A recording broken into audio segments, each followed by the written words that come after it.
All right, ladies and gentlemen, Ron Delvaux at Mission Control here is monitoring the satellite uplinks as we speak. Yes, as a matter of fact, and Ron, at Mission Control, can you confirm or deny if we have uplink? Have we made contact with YouTube at this point, Ron? it looks like we're agreeing. We just did. Yeah, YouTube is on. According to Ron Delvaux at Mission Control, we are live. Welcome, everyone, to CoCoTALK episode 78. And here's your intro. 79.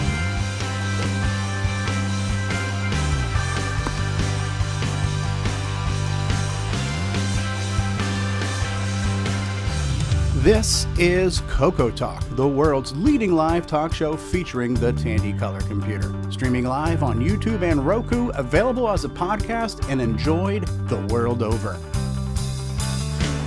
And now, here's your host. Good afternoon, everybody. Welcome to CoCoTALK episode 68, 78, 79, 89, 90, whatever we are. Hut. Play football. Welcome to the show. Welcome to the program, everybody.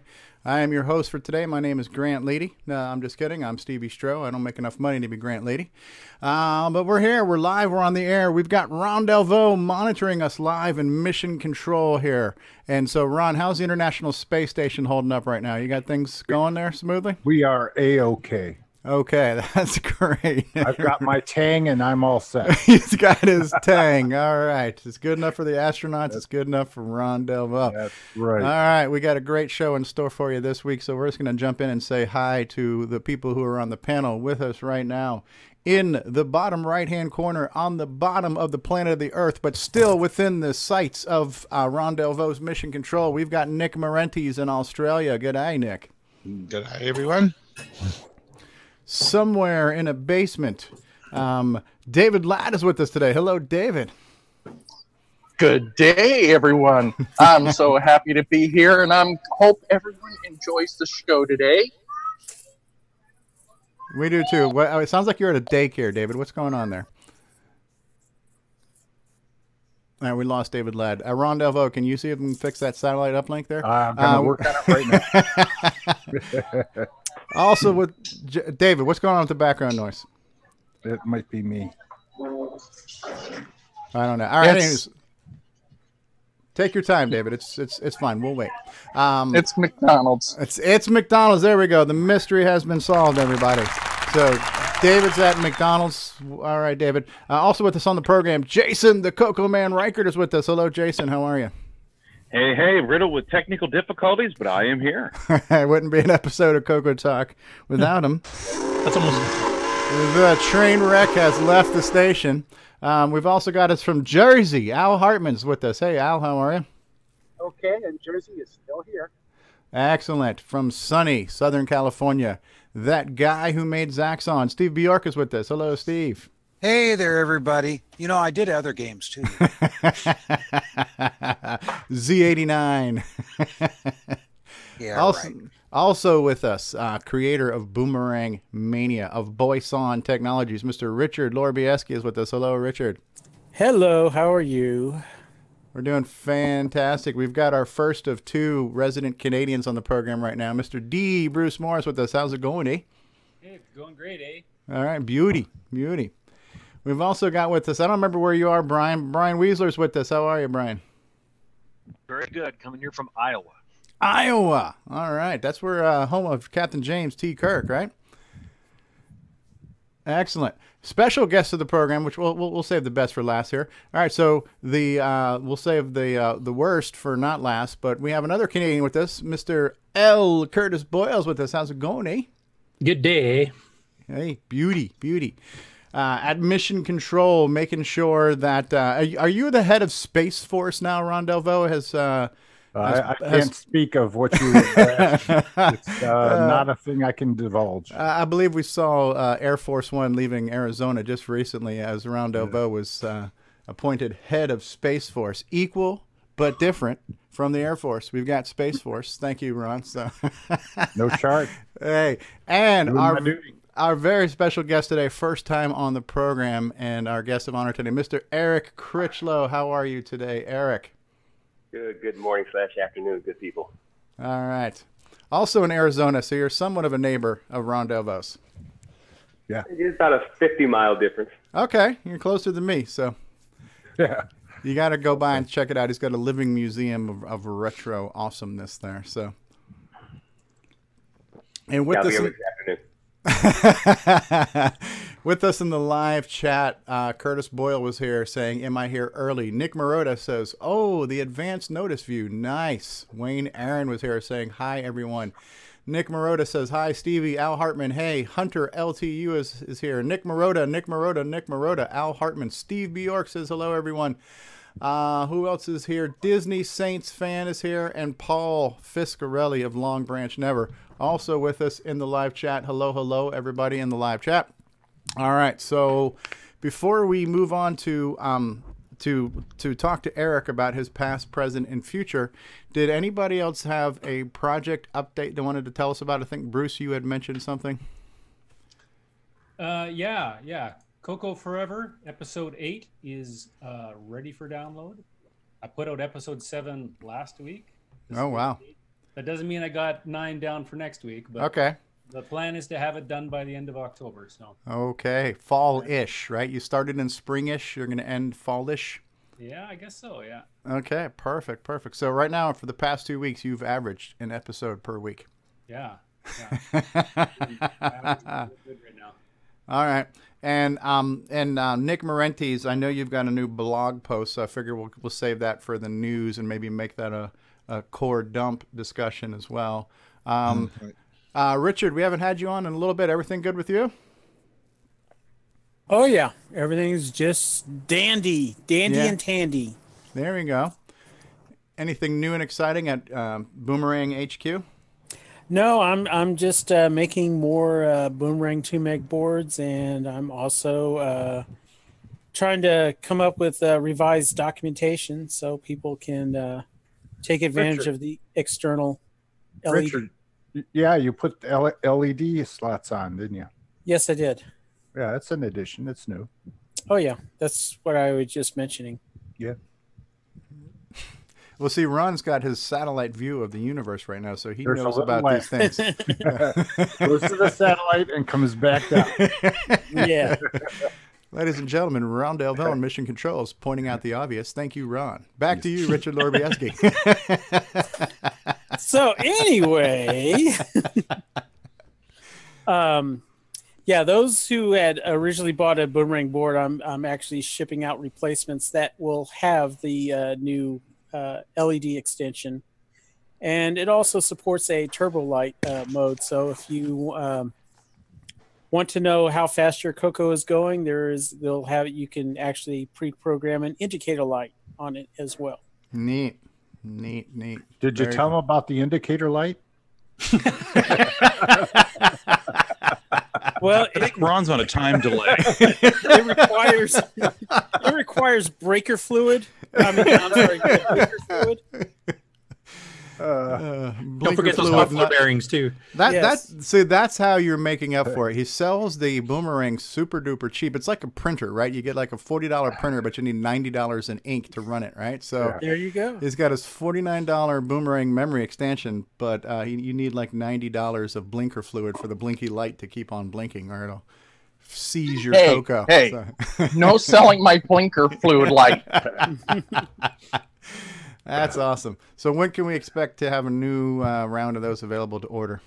They're actually available right now. So if you want to order them, I do have some in stock. I have about 30 more to make for replacements. I shipped out about 30 of them so far, replacement boards. So the other 30 or so more boards should be out this week. So people will get notified via email. Excellent. So Boomerang Mania is real. We will.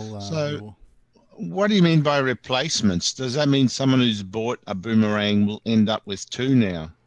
Well, there was also some other enhancements. There was some minor. There was a video problem that was also present with the original Boomerangs, and there was some that I had put double wipe sockets instead of the machine ones, and so. Again, I don't know which ones who has what, and I think it was just be fair with everybody just to get new ones. So that's what I did. And that, ladies and gentlemen, is how you do customer support. That's right. Yeah, now so you got to remember when you put a boomerang board in that you can't put the warranty sticker back on because you're just going to break that warranty sticker again for the next version and the next. No, this is just a one-time version update, you know, because this is based on feedback from people who've given me the other thing that I had changed was how I had mounted the address line, the wire. I had originally had them underneath because I was hoping that they would fit with the Gimme X, but Ed Snider had put his Gimme X, his test board in there. It didn't work right, and a lot of people didn't like it underneath, so I had mounted a top side on the DAP board itself.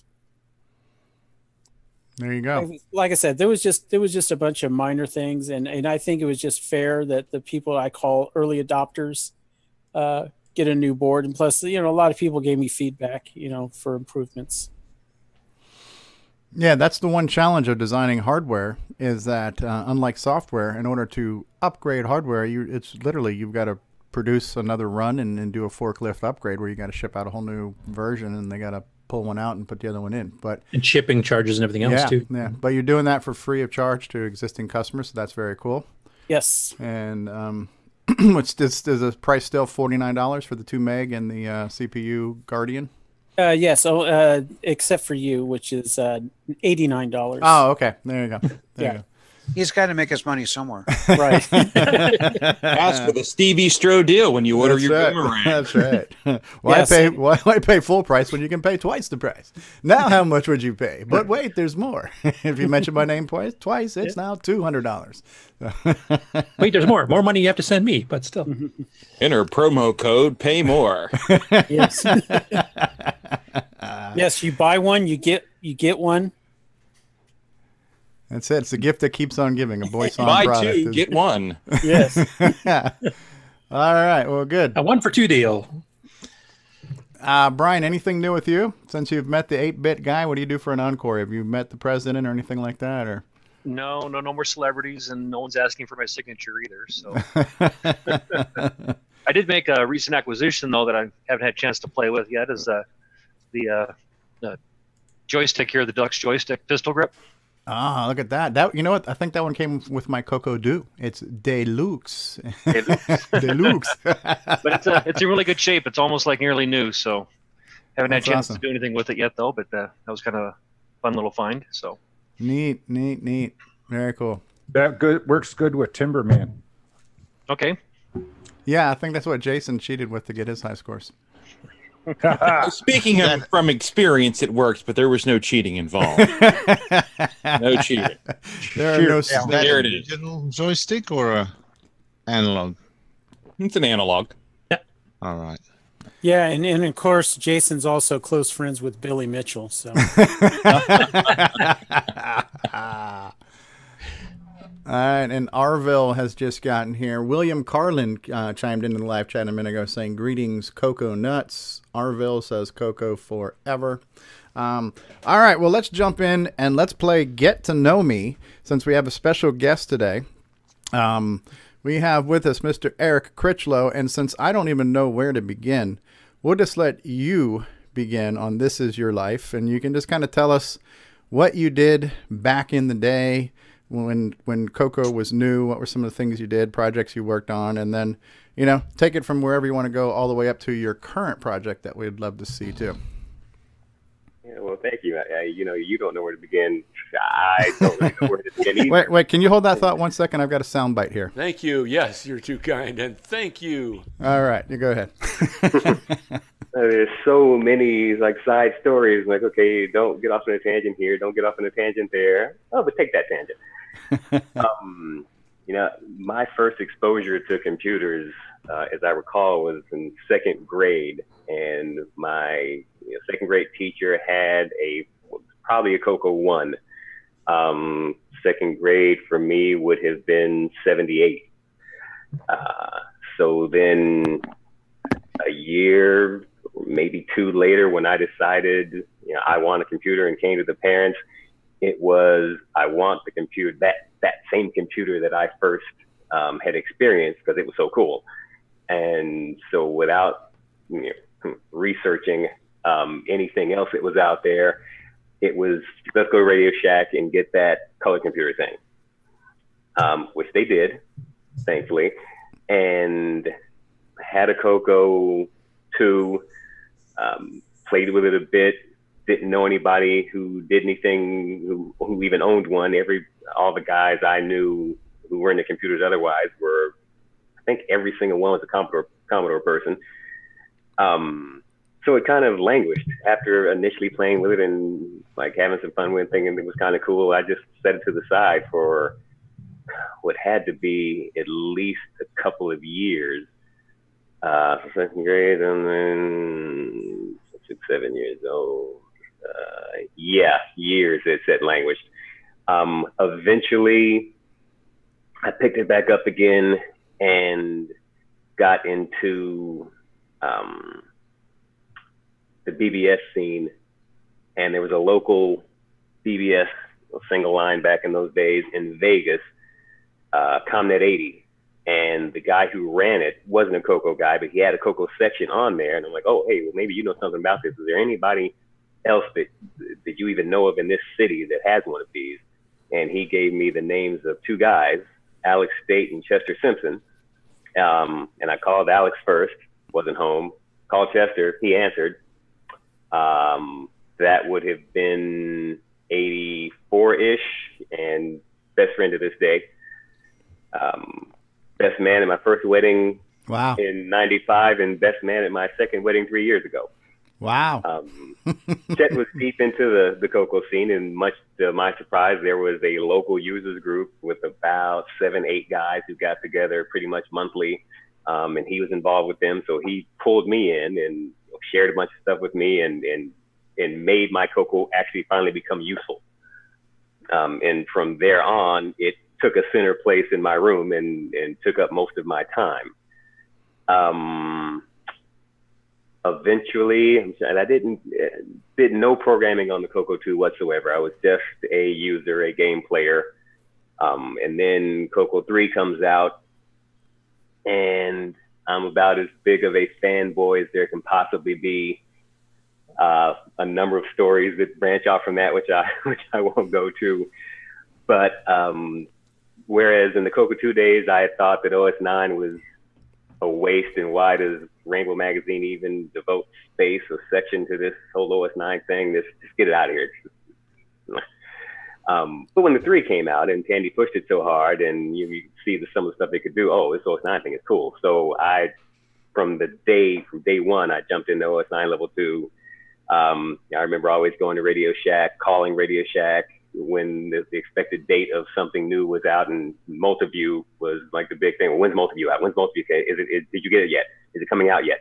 And running to the store to get it when it finally did come out. And there's another guy in Vegas, which some of you may know. I don't think he ever hangs out here, but he's kind of out in the periphery. Mike Holland. Mike was in Vegas with me and Chet, and by this time, the old CoCo 2, like users group people, had all kind of faded off and all went and done other things. And it was just basically me, Chet, and Mike. And Mike had I talked to Mike one day, and he's like, hey, dude, you've got to buy this book and learn this new language, C. And it's fantastic and awesome. And you got to get this book in C Primer Plus from the Weight Group. And I just started reading it, and now I'm programming. It's great. Okay, I guess I'll give that a shot. So I went out and bought the exact same book, C Primer Plus from the Weight Group. I'm pretty sure I still have a copy out in the garage. Learned how to program, started writing stuff. I can't remember most of what I wrote back in those days.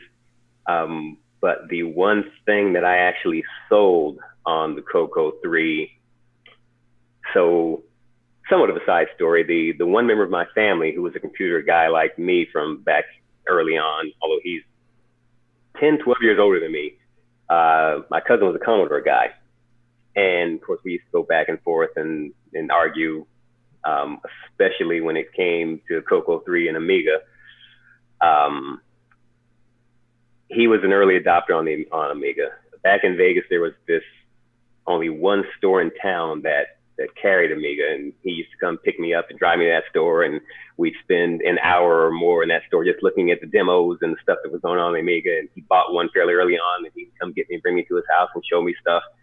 And one of the things that he showed me, and not that this was anything fantastic, but they had a couple of popular disk management utilities, one called Disk Master and the other called CLI Mate. So CLI, command line interface, was their shell.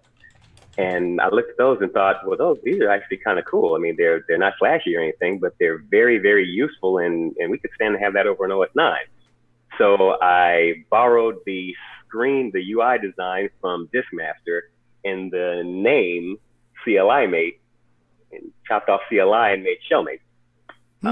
And so it was pretty much a visual recreation of Disk Master on the Amiga. And that would be the one thing that I sold on the CoCo through Second City Software way back when. And I think I dabbled around some other stuff, like Chet had written a sprite editor, Image Master, on the CoCo to do some game stuff, and it was a cool little sprite editor. And I believe I wrote that for OS 9, but never released it and never used it to actually do anything. Again, mostly I was a user on the CoCo 3. And always chomping at the bit for something that would show that it lived up to the potential that had been set out there for it, and kind of disappointed that it never did. So once people started talking about moving on from that, I got really interested in the MM1.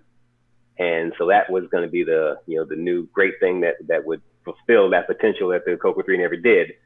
So got one of those early on, started programming for it, ported Shellmate over to it. And like I said, I think I did Image Master for the CoCo, so then I ported Image, or either ported or rewrote from scratch the sprite editor Image Master, figuring that everybody wants to do a game. That's every hobbyist programmer I've ever known has either written one or wishes they could or wants to write a game. So I knew I was going to do that at some point. So I wrote the sprite editor, and then I wrote a game board editor, Gambit game board editor. And proceeded to, going back to the CoCo 2, my favorite all-time game was Goldrunner. In fact, I don't think I had ever even heard of the game Lode Runner, didn't know what it was. That's funny. Yeah, I knew that we had the King, or Donkey King instead of Donkey Kong, and we had Sailor Man instead of Popeye. I understood that those other systems out there had stuff that we didn't. They used to have, before there was an E3, there was... CES had a gaming pavilion, and we used to, living in Vegas, get passes every year, and so I used to go and see all this stuff. But Goldrunner wasn't one of those big Activision or Epix games, or Lode Runner, so I never had actually seen it. But this game, Goldrunner, I just love it. I could play this for hours on end, for days and weeks on end. So it seemed natural to me when I'm going to do a game on the MM1. The MM1's the next incarnation for me of the CoCo. Let's do a Goldrunner game. Except, we're not going to have these little tiny sprites on a 4-color screen. Well, we got to do it up a bit. So made it, I think the sprites were 32 by 32. It was a 3-screen wide by 3-screen high scrolling level, and probably had about 30 of them. Digitized music, and I cannot remember. I'm thinking I actually used the CoCo to digitize the sound samples. What I did with Goldrunner 2000 was took songs that had what I thought was a video game kind of sound to them. And so I would sample, usually from like the very beginning of a song before words started being spoken, a repeatable clip of half a second to 2 or 3 seconds long. And I'm pretty sure it was something on the CoCo that I used to record it and then to trim it so that I could play it back to back to back, and it would sound like it was just one repeating sound. And again, I did 30 of those, which is largely what made Goldrunner take up 4 discs. Yeah, somebody just Joel. Is it Avi? Joel Avi? Is that how you pronounce his name? He posted a picture of those floppies on Facebook just today. So I got to pull those up. So yeah. So I digitized the sounds. I have zero graphics talent, so the graphics were, the sprites weren't the best thing ever. But hey, they were something, and they were like, bigger than stuff you would find in the CoCo. So built a bunch of levels, digitized sounds, created this, so it should have been 900 by 600 pixel, 3 screen by 3 screen, little sets of levels, scrolling, so scrolling with 4 to 5 guards in each level. So not a lot going on. In this being my first game ever, wasn't real efficient in anything I was doing, especially animation wise, beyond doing standard double buffering to be having one off-screen image that you're drawing to while displaying the other and then swapping. The sprites, if I remember correctly, I was taking this raw bitmap data and checking each bit for whether it was black, in which case it would be transparent, and if not, then draw it onto the screen, which ended up making the game very slow, even for the power of an MM1. When you got 4 or 5 guards on the screen, it notably slowed down. Later, I went on to use just a basic, most simple RLE compression. RLE, very simple compression, to speed it up so that there was no noticeable slowdown, no matter how many sprites I had on the screen. But that wasn't the day of the internet, so I couldn't just push a patch out. Hey, download this and patch the game. So it never got released to anybody. I just had it myself. Anyway, so I put Goldrunner 2000 out there. I think I sold about 25 copies of it, most of them at an Atlanta CoCo Fest, and I do not remember if that was the first, the last, or the only Atlanta Fest. I just remember going to Atlanta once and shipping my CoCo out there, and Chet flew out there as well, and he had the CoCo and was showing something off on it, and we'd gotten the booth, and most of the copies I sold there, and to my memory, there were only like 250 or so MM1s ever sold, so I was like, hey, I sold to 10% of the user base. Yeah, that's awesome. That is amazing numbers. Nobody ever hits numbers like that.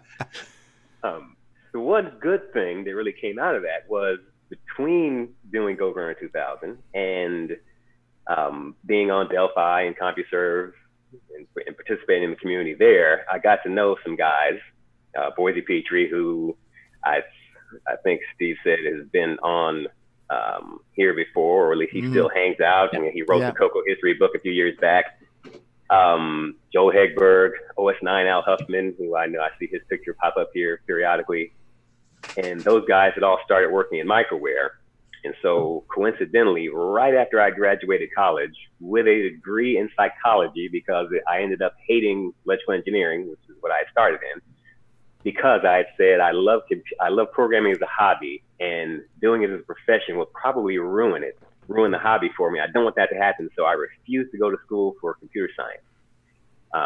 So I go for electrical engineering and hate it and get out of it and get this degree in psychology, and what am I going to do with that? I'm working for Chase Manhattan Bank and credit cards, and not much of a future there. But right after I graduated, Boise reached out to me and said, hey, we need some people up at microware, and I've seen Goldrunner 2000, I've met you and see you online to talk to you. I know you can program, you can do it, so what do you think? I'm like, where's Iowa? Honest to goodness, did they have winter? I did not know where Iowa was when I said, yeah, sure, I'll give it a shot. Flew out there for an interview, got the job, moved to Iowa, spent 2 years working at microware, which I didn't realize how it was. So yeah, I was a big OS9 guy, so microware was kind of mecca to me, but I guess I didn't understand how big of a deal it was to others until I went to Chicago Rainbow Fest or CoCo Fest, which one it was at the time, and somebody, I had no idea who this person was. Oh, hey, one of the microware guys. Who are you? And how do you even know I work there? I don't publicize it, so it was kind of cool to just be recognized as, oh, hey, you work in microware. That's awesome. during, say, the second year at Microware, I was working on, they had a David, digital audio video interactive decoder, which was an operating system for digital set-top boxes. And I don't know if they ever actually sold any. They were talking to Scientific Atlanta, and they had a prototype box that worked with that. And there was a set of APIs for graphics, MAUI, multimedia application user interface, something like that. And I worked in testing on that, and I ported Goldrunner 2000 to MAUI, which later one of the Microware guys left and started his own business doing in-flight entertainment systems, Snap 2, Rick Rule. And having been with me at Microware and seeing that I had written a game under MAUI, said, hey, this is the system we're using for this in-flight system. How would you like to put games on it? So I actually did polish up and tried to make some nicer graphics as best I could for Goldrunner 2000, had it running on this system. Also did a clone of Tetris called Iron Curtain that I had done on the MM1 and got it running on MAUI. And so through Rick, I had those two games in Boise, who was still in Microware at the time. He had written a Pac-Man clone called Mr. Sneaky. Between the two of us, we put these three games out in that system. And to my knowledge, the one contract they did get was with Air France. And so we had games running on OS 9 that came from the MM1 on Air France flights for at least some period of time. At least wow. Wow, that's a neat connecting of the dots there. And I always wanted to be able to go on one of those flights, but I never made the chance to fly on Air France, so never actually got to see it in action. But that was, for me, that's just one of the highlights. So like, hey, I had stuff in the air, before everybody has in-flight entertainment systems now, but back then it was a new, cool new thing. And hey, I've got stuff in the air actually flying, and presumably people playing my stuff. So in the last year of being at Microware, I'm doing more OS 9s, more MM1 stuff. Wanted to, as much as I liked Goldrunner and was really proud of it, I'm like, honest to goodness, I like the original better. And the MM1 doesn't have it. Let's fix that. So I pulled out the CoCo and started playing level by level, and I mean going over every block. If you remember Goldrunner, it had trapdoors, and you couldn't tell what a trapdoor block was. It looked just like a diggable block. So I had to make sure I ran over every single block and every single level, and I had graph paper, and I mapped out every level where the escape ladders were, where the guards started at, where the trapdoors were, and I'm going, and Goldrunner had 33 levels, as I remember, and I'm like playing through each one. Wow. Not so much playing to win the level, but playing to make sure I touch every single block, so I make sure I get all those trapdoors right. And eventually, to save me from this, Chet Simpson came in and bailed me out again and basically disassembled the game. I was getting ready to say, yeah, there are other ways to do that. Yeah. That wasn't. I was never the technical one. That was always Chet. He was anything, and I could do nothing. So he came along and said, "Here, all right, here you go. Here are all the levels, and you can stop playing and actually get to developing the thing." Thank goodness. So yeah, so I did a version of Goldrunner, called it Classic Goldrunner for the MM1. But I also I had this foresight of, I'm going to want to do more with this in the future. So let me not just make a game. Let me make a game engine, and I'm going to use this engine, and it's going to go on and live for years more, and I'm going to do other stuff with it. And I had this grand plan in mind. So I'd written Goldrunner 2000 first, and then I'd written Classic Goldrunner. The next step in a 4-game series was Goldrunner Plus, which was going to incorporate teleporters and platforms. Ooh. And I started, and then the fourth thing I was going to do was take all of that from the Goldrunner engine, make bigger sprites, and incorporate the fixes I had made to Goldrunner 2000, never got released out there, to speed it up. And the final game was going to be Super Goldrunner 2000 Turbo Extreme. Like, this is going to be my ultimate achievement. This is what I'm going to hang my hat on. And never got there. I was in the process of implementing the platforms and teleporters for Goldrunner Plus when things changed and I ended up having to leave Microware and move back to Phoenix. Fortunately, I'm like, okay, I've been here for a year and 9 months, no computer science degree. Maybe that year and 9 months can translate into actually having a career in Phoenix is the biggest city, and there's a bunch of development going on here. Fingers crossed. Looking, not finding anything that seems like I can apply to it. And I saw in the newspaper, this would have been 1997, an ad for Engineered Systems Inc. They needed an OS 9 programmer. Like, you have got to be kidding me. It just fell from the sky. Yes, it did. ESI did terminal fuel systems. So the semis that load fuel up at the big installations and then drive them and pump them in the gas station. And their system ran on OS 9, the system that controls fueling these big tankers. And they needed somebody to do some upgrades on it and maintain it and make some changes to it. So I went and worked for them, and I'm doing OS 9 work until they got bought out by a company in San Diego, Sorrento Electronics, and they moved them to San Diego, and they flew me out there a couple times to finish a couple things I was working on, but then that was over with. Fortunately, after that, I knew some people, like a recruiter who was able to get me into another company with her connections, and did that for 8 or 9 months as a contractor. And after that, that's a good solid 3 years in the business. From there, I was able to, on my own, apply for and get programming jobs without having to worry about, for the most part, not having the degree or, my experience being in this OS 9 operating system nobody ever knew about. So from 1998 on, I've just been in the business. Wow. And in 2008, got reached out to because I'd been doing Mac programming for about the 6 years prior to that. And 2008, the iPhone has taken off, and legitimate iPhone programming, it just became a thing. And so because I'm a Mac programmer and it's CoCo, I reached out to, hey, how'd you like to come to American Express and work doing stuff here? I'm like, sure, where I'm at right now is kind of going nowhere, and I can see the writing on the wall. Absolutely, let me jump and go over here. Not long after doing that and learning, I took the job not having written a line of iOS code in my life. The first iOS project I did was the weekend before I started, just to get my feet wet in it.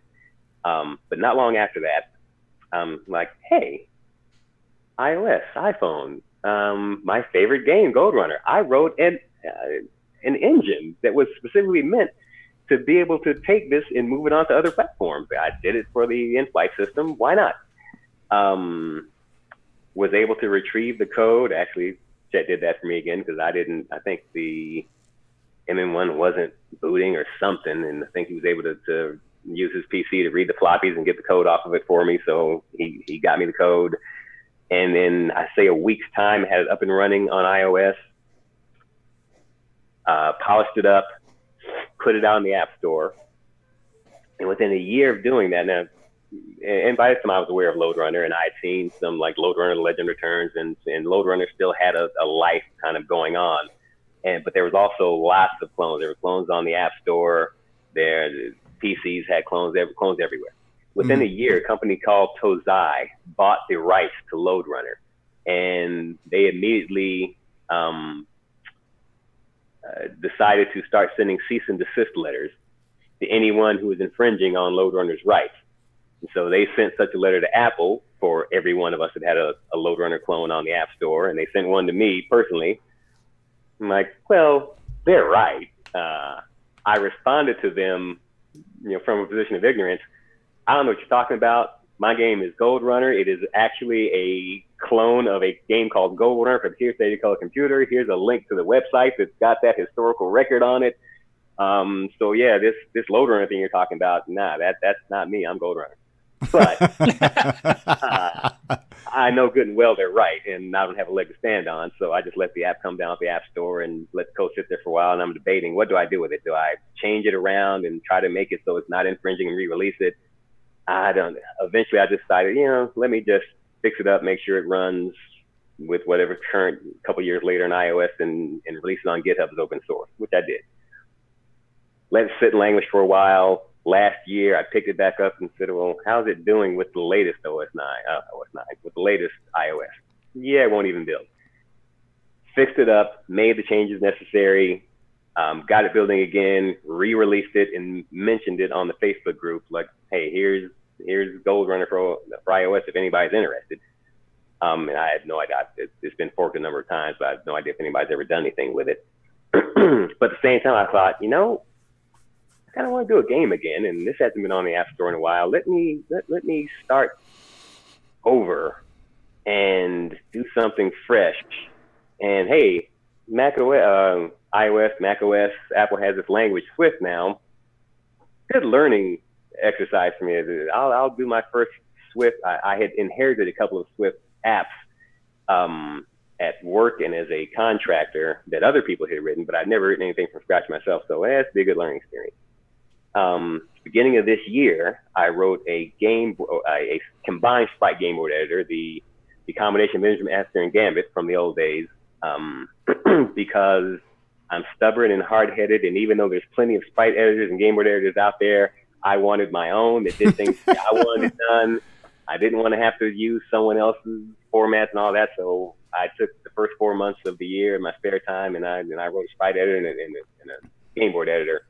And then in May, started a new project, which is the spiritual successor to Goldrunner. It's Goldrunner Plus, because it's got the teleporters, it's got the platforms. But I knew that having your primary weapon be digging was still going to be way too close to Lode Runner, and I'd become after again. So let me just change that dynamic, and that should insulate me. So instead of digging, the main character can erect stasis fields that can trap the guards, and so that's a totally different play dynamic. Goldrunner, you had levels where you had to like dig 3 or 4 in a row and then jump in and dig a couple more to get like 3 levels to get into it. You can't do it when you erect stasis fields. You can't do level design like that. So I felt like this is different enough, that play mechanics are different enough that this should be an entirely different beast. Finished it. Put it out a week ago, yesterday, I think. And so now most of my time is being spent trying to promote it, trying to get it seen. It's retro, much to my surprise and dismay. As I started looking at retro sites and things on Facebook, people are calling PlayStation 1 retro. I've seen some people are arguing that PS2 qualifies as retro. Like, seriously, come on. Classic is now like the SNES system that they came out with. It was you couldn't find for Christmas, flying off the shelves. That's what Classic is. So I'm calling myself vintage. So this is a vintage game, and how many people are really going to be interested in going back to the late 70s, early 80s and playing a vintage game? That's something, I'll just throw it out there and do nothing with it. But I kind of got convinced, no, there might be a market for it. There are still people, older folks like myself, who've been around since those days, who might think, like I do, I don't play a lot of more recent games because they're overload. There's too much. Give me the simple games like Lode Runner, and so hey, maybe there'll be some people interested in this in the retro gaming communities or whatever. So I've got a Facebook page for it, I've got a Twitter page for it, and I'm trying to kind of promote it and push it out there.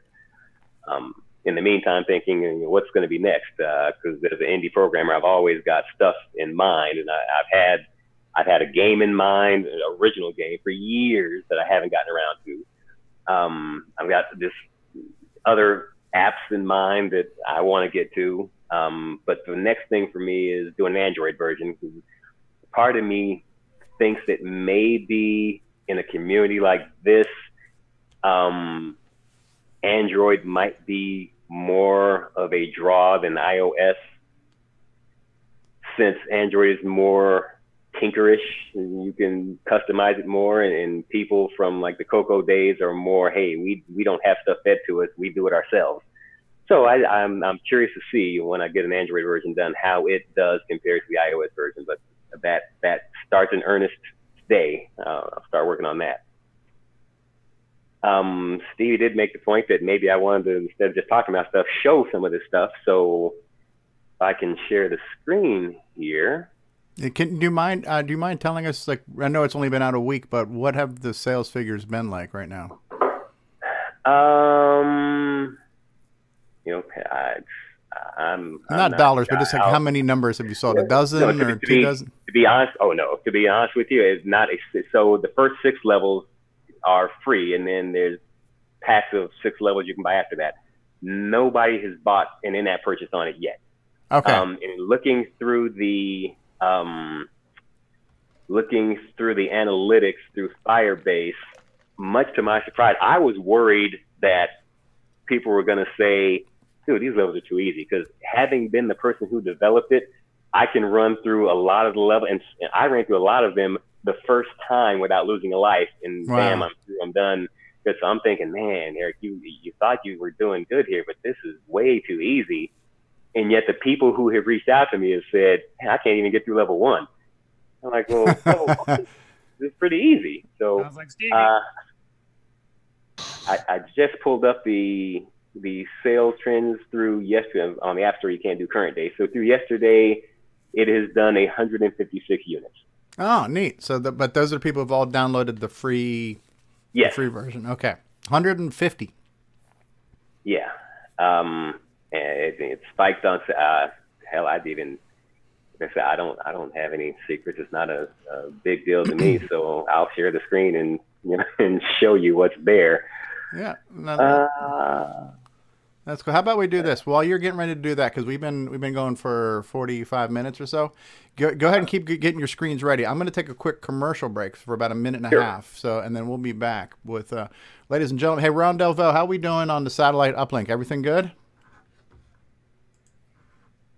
Mission Control, do you copy? Yes, everything's cool. Everything's good. Okay, it's working just fine. Okay, the mute button is working fine. Yes, excellent. And I see Jason's playing some. Which game? What game are you playing there, Jason? I'm playing the CoCo version of Goldrunner 2000. Yeah, there Chet's version. The Chet Simpson Part of the challenge. It's the best I can do, but it's really hard. All right, so we're gonna go ahead and get ready to share your screens, Eric, and do what you're going to do to show us. But we're going to take a commercial break, so we'll be back in about a minute and a half with more CoCo Talk. This is really cool. I'm enjoying the story so much. I've resisted interrupting you the whole time, which is very hard for me to do. So I appreciate it. I'm going on. Yeah, no, it's good. It's good stuff. All right, so we'll be back in just a minute. Hello, I'm David Ladd. Thank you for watching CoCo Talk, the world's leading live CoCo Talk show. What's going on, everybody? Original Gamer Stevie Stroh here, and if you're a fan of vintage computing and retro gaming, then you're going to love our retro swag shop at 8bit256.com. There you will find custom designs by Instagram artist Joel M. Adams. You can get I'm a Coconut, CoCo Talk, and other cool video game images on a t-shirt, coffee mug, or mouse pad. So if you love retro, then head on over to the retro swag shop at 8bit256.com today. Tell them the Original Gamer Stevie Stroh sent you. Go ahead and try and share again, Eric. I had to turn off my sharing. We make games for the TRS-80 color computer, TRS-80 MC10, and Dragon computers. Our basic games cover the range of genres from arcade, to text adventures, to simulations, to 3D dungeon crawls. This is our latest puzzle game from Japan, Fruit Panic. Start share. So come on and drop by our website and download our latest games. Radio Shack has a great gift idea for the whole family. Fast action TV games, and they're on sale. Get this 6-game model for $29.95 or the 4-game model for $21.95. With rising entertainment we're still in a costs, commercial break. It's a real hold on. bargain. You play hockey, tennis, squash, and more. Easy to hook up and great family fun that lasts all You have an year Apple long. TV version of it too, or just The sale price iPad and TV iPhone? games. No, it's just iPad and Only at iPhone. Radio In order Shack. to do Apple TV, I would actually have to have real legitimate sprites. So it's hard enough for me doing, what are they, 10 by 10 sprites for the iPhone. That was pretty easy. I can do this. Doing 20 by 20 pixel ones for the iPad, like this is stretching my graphics capabilities past their limit. Doing something that would actually go on the Mac or on Apple TV, I'm like, I'm going to have to get somebody else with some actual talent to do this. I'm not going to be able to produce anything decent. All right, we're there back. you go, Curtis. All right, we're back, and we can see your screen, Eric. Awesome. So, unit sales released on Friday and did 9 units, jumped up to 46 on Saturday, bottomed out on Sunday, came up again on Monday, and then Tuesday, Wednesday, Thursday has kind of increased, and we dropped back down on Friday. One of the things that, now I'm trying to remember where you see this, that surprised me initially, and I think this has actually changed, was early on, I had more, just as many, if not more, downloads from China than from the US. I'm like, why is it, like, relatively speaking, more popular in China? But that's kind of balanced out now. Okay. They were trying to get in on it before it got tariffed, I think. Yeah, they're gonna basically make a Chinese knockoff version of this that'll be free. So, 62 out of USA and Canada, 41 Europe, 36 Asia Pacific, and then Africa and Latin America. So that's where she's sitting, and and it's not surprising to me. It is hard to get noticed, to gain traction on the App Store. There's hundreds of thousands of apps out there, thousands of games. You never expect to succeed. I really kind of want. I actually spent a fair amount of time developing levels, and I played through every one to make sure they all worked right and you could win them all. And so for me, it'd be kind of cool to see people actually get through, the levels and be able to see and experience them, especially certain ones towards the end. But we'll see. Like I said, when I started, I thought everybody was going to say this is too easy because I can breeze through a lot of levels myself. But even though today I played some and I'm dying an awful lot, strangely. But I've been told, man, and the analytics are showing it, that a lot of games have been started and very few people have succeeded in beating levels. So maybe it's not as easy as I thought it was. Can you show us a picture of what it looks like when you make this? Like, what's your development? Oh, yeah. Yeah, I'm going to bring that up. The first thing, just quickly, since I mentioned it, Goldrunner here, even though it's not available, it's still on my phone. And as much as possible, try to recreate the feel of the original. I love that name, Infusions of Grandeur. Yeah. Mike, Chet, and I started a software company way back when, and it was Hypertext Software. And then I went on to, after we kind of disbanded that No Coco days, I created Digital Frontier Productions and actually incorporated that, and that's what I released the stuff on the airplanes under, knowing that I might get sued because I had a Tetris clone, and so everything I did was under Digital Frontier Productions, and that eventually went away. And then it was like, what's the next thing? What new business name am I going to go under? And Infusions of Grandeur. The Star Wars. I think the first time I ever heard the term Delusions of Grandeur was Han Solo in Return of the Jedi, and that kind of stuck with me. So let me play on those words a bit. So let's. Yeah, I kept the fade in of the game. Oh, neat! And that looks just like it. This is Goldrunner. It is, absolutely. So, and to this day, whenever I see this, for me, it is still nostalgic. It brings back memories. I still like this game more than anything. Oh yeah, like I forgot that there was those blocks you could fall through. You had to figure out which ones were which sometimes. Yeah, the trapdoor ones. Yeah. Yep. So that's where it all began. Yeah, this looks like VCC right there because the artifacts are like a darker shade of blue and stuff. Yeah, that's really cool. That's where we started. Now, we're going to stop this. And Gambit. What is Gambit? Is that the development tool? That's the sprite editor and game board editor. Oh, this is what you made. This is your tool. Right. And what did you write this in? What language? This was my first Swift app on the Mac, first and only. Swift, SWIFT?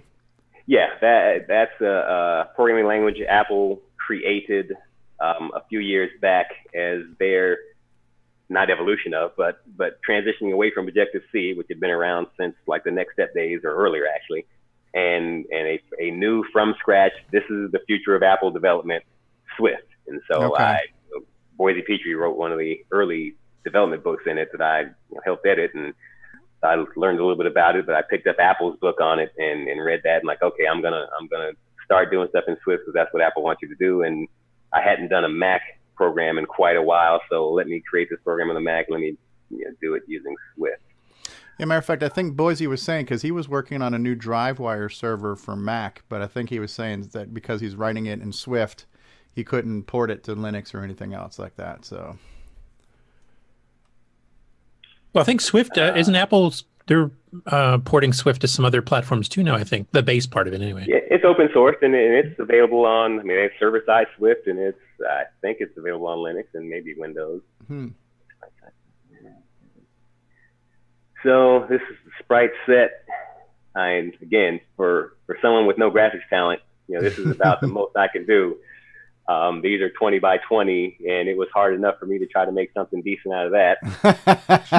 Hey, there's the dude. Yeah, look, there's a robot guards, dude. And so the guards are like robots? Yeah, they're instead of guards, because that's a Lode Runner thing. They're sentries. Sentries. There you go. Sentries. And the shield. Very stick figure-ish looking guy. It's pretty cool though. Yeah, to an extent, it is reminiscent of yeah, that's the so original. cool. It is designed to be a vintage game. It's supposed to bring back thoughts of old vintage 8-bit computing. Yeah. And then we added in the level editor.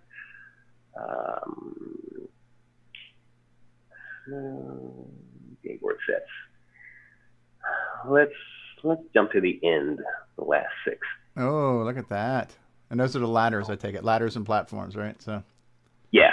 So one of the things that I did here so I could see how things looked in the game. Yeah, that's neat. Neat. I get a feel for how the animations look. Is that supposed to be a portal you could walk into to warp or something? Yeah, that's the teleporter. That's the teleporter. Okay. Neat. That looks like David Ladd's eye pupils when he hears somebody mentions the word floppy. His eyes just bug open like that. So. Oh, Stevie. And so I built all the levels here, and then lay on attach the sprite to them, and I can tag. On this level, I know. So this spot, if I remember correctly. Oh, I'm wrong. Oh no. This spot. So this is where the game board file has 3 bytes. Each tile has 3 bytes. One is what sprite it is. The second byte is what things I attach to it, a piece of gold or the character or a guard. And the third byte is an attribute byte for instance, setting the high bit on this says this is where the escape ladder starts. So once you've gathered all the gold, build the escape ladder from here and just take it straight up. Oh, I see. Yeah, okay. What was I thinking about here? Yeah, it's making me wish I had an iPhone right now because I don't. I'll have to wait for the Android version of this, but yeah, I'm trying to see how quickly I can get that. And the logic and everything's been done, so maybe I can do the Android version a lot faster. Hopefully. Anyway, yeah, that's kind of building levels. I guess okay, so you have dark background and light background ladders. Yeah, I wanted outdoor environments and indoor. It's just a little something extra. And GoRunner 2000 had that way back in M1, so it's something I wanted to carry over here. Yeah, it looks really neat. It is by no means full featured, but the sad thing is, if the game ever took off, I would love to be able to play levels I didn't create. The original Lode Runner, I guess, had it. I was talking to a guy at work who was a fan of Lode Runner on the Apple II. Yeah. Like, it had a built-in level editor where you could go in and create your own levels and give them to other people. And that'd be fantastic. And supposedly that's how some of those levels made it into the game, because the guy who was making it had given some kids, like some high school kids and stuff, access to the level editors to play with while he was still developing it, and some of the in-game levels were kind of crowdsourced. That's awesome. Yeah. Actually, on the CoCo, there was a sort of a unofficial sequel to Goldrunner done not by Diecom, but another company. I think it was Tom Mix, actually, or Novasoft, that did Gold Finder, and that actually had a level editor built in for doing this kind of thing, too. Oh, I do not remember. There was a Goldrunner 2 that had an additional 30-some levels, but that was official. I didn't know. I don't think I remember seeing a Gold Finder. Yeah, unfortunately, this is kind of custom built. It's not polished. It's not. I never released this, and I wouldn't, because you have to know if I do this, and I have to do that. If I set some values, numbers for a platform, I have to set this byte, and then for these bits, if I set that, then I have to do it. There's too much that's free form that you wouldn't know and could easily mess up, that I can't just hand this out and say, hey. Right. Yeah, it's not. Yeah, plus, but it reminds me of like some of the when I first learned Visual Basic, it was kind of object oriented like this, where you click on one box and you had all the attributes you could set for one item and stuff. Yeah. Yeah, I did some Visual Basic back in the day for a while. Actually, I shouldn't say that. I actually didn't mind it at all. Yeah, no, that's neat. This is the development tool, and it's not very polished. And if I make a mistake, I don't have an undo. It's not very forgiving. Okay. Yeah. So I have to be very, very careful when I build each one of these, and a couple of my Is there a save button at least where you could like save and reload if you had to? Save and save often. So yeah, that it does. But it never crashed on me during development, so it's not like I ever built a bunch of a level and then had it crash and lose it. So it never frustrated me quite that much. But it gets the job done. That's kind of what it boils down to. That's cool. Well, maybe it'll get used for something else in the future. Yeah. So why don't we do this, because we have another segment we still have to get to today too, with assembly and stuff. So what I'd like to do is I'd like to show off the video from your website, unless you've got it too. I've got it queued up where we could show everybody the video of what some of the gameplay looks like, and then if we could after we finish the assembly segment and stuff, if we got more time, I'd love to hear more about it. But I want to make sure we get a chance to finish this other segment, because I'm a little tiny bit crunch for time today. It's up to you. You can show the video, or I can actually play the game. Either one. Oh, you want to do that? If you can play it, then play it. Yeah, let's see it. Let's see the master. Let's see the master do it. Yeah, I was practicing earlier and like, oh, what level should I play? And like, wow, I'm really not very good at this today. I'm dying all now, over. Are you also sharing sound? Will we be able to hear it? Are you doing this too? No. When I do a movie recording through QuickTime like this, you don't ever hear the sound. Oh, okay, that's fine then. That's fine. But and it doesn't have any backgrounds, and it has sounds for things like picking up a piece of gold or whatever, but it doesn't actually have any background music playing. So it's okay. So don't you love updates? It keeps trying to run. Will you stop? I do not want you. I don't need you anyway. All right. Loot Raider. I love the name though too. Loot Raider. Yeah. I one day I just threw a bunch of names up and said, okay, I want something that has to do with stealing. So I have a bunch of synonyms for stealing and a bunch of synonyms for gold, and mixed stuff together, and eventually this is what I settled on. Yeah. So you've got a number of different control schemes, and most recently I added this D-pad version here in the middle because somebody complained that that's how they like to play games, and I didn't have a D-pad control scheme. But I generally like that one. Here's all the levels which are enabled on this particular version. You got a friend in high places, right? So you you have the fully unlocked version. So play. Oh, so you just turn your phone sideways so it orients too, huh? Yeah. Okay. I love how it opens up like that. Ah, that's so cool. There's the portal flashing. There's your elevators. Man, this looks really good. And there's your guy. So what is he doing? What is he putting down right now? He just made this little pile of something. He built a stasis field which can either trap a guy in it when he's got gold to steal the gold from him, or block him from advancing towards you. You know, gotcha. That's your weapon. So it's a barrier / something. Okay. It moves pretty quickly. Yeah, I mean, it's a fairly simple game, so you kind of should. Now, is there any falling damage? Can you fall forever and not die? No, you can fall forever. Okay. And it's ran through a teleporter. This is awesome. And the little elevators, too. Yeah. This is basic. Oh, so that guy just stole the gold. Okay. I just saw him steal it. This is Goldrunner Plus. Yeah. But with different graphics and erecting shields instead of... Is there a limit to how many of those stasis fields you can create? Two at a time. You've got 2. You just got hit? Yes, I did. I died. Oh, and I'm going to die here again if I don't get out. Anyway, I mean, I know you're running shorter on time here, so... Yeah, no, that looks really good. This looks awesome. Thank you. I like I'm it. kind of happy with it. I'm happy with how it turned out. So I got a question. Go ahead, David. Eric, since you're on the iOS for this, do you also support the Steel Series controllers for iOS for controlling the game? No, I have not. I don't have one, and I've never used one. But that is a good question because I know that having external controllers has become a big thing that a lot of people wanted. Yeah, I hadn't even thought about that. No one ever even mentioned that. That's actually a good point. Yeah, because see, I've got one of the Steel Series controllers that, you know, is licensed for the iOS devices, and that's what I use on Minecraft for iOS, and I just thought I'd ask because I actually downloaded this game yesterday. Thank you. But I don't have enough account credits to buy the levels, so that's why I didn't show up yet. Yeah, much appreciated. And anybody that takes the time to even play it, I appreciate it. Yeah, that's cool.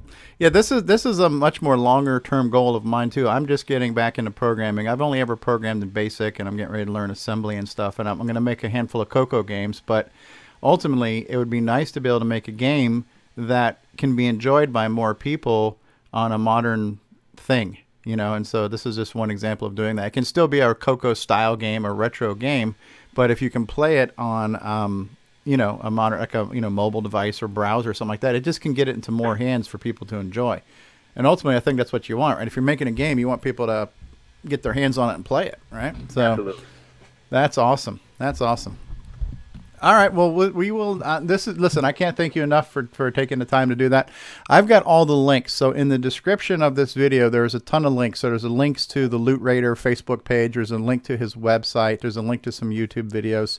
So check those out. And if we have more time, I'll show you some of those. But we're going to take a real quick break again. And we're going to come back and we're going to jump into Assembly Language Part 10 because I'm on the edge of my seat with assembly now. I'm ready to assemble, right? So this is great stuff. So thank you so much, Eric. You going to be able to hang out with us? Yeah, I'll stick around. All right. So we're going to take another break. We'll be right back and get ready to have some more assembly here, folks, after these words. Actually, so let me just do this so you guys can hear the commercials again. I will turn my sound sharing back on. All right. We'll be right back, folks. Hey, this is Eric, and you're listening to CoCoTALK.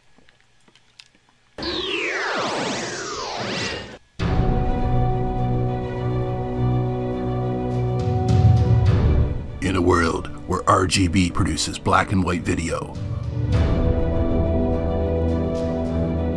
one cable can make a difference.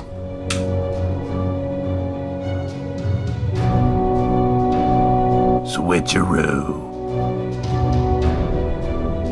CoCo3SCARTcable.com.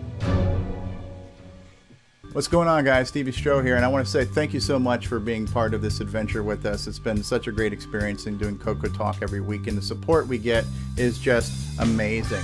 And so the fact that you watch and listen is all the reward that we need. However, if you would like to become a patron of the show and offer some financial assistance towards the production and hosting costs of the show, we do have a Patreon site available for that, and you can reach that by going to our website at CoCoTalk.live and clicking on the Patreon link. But just do us a favor and watch and listen to the show.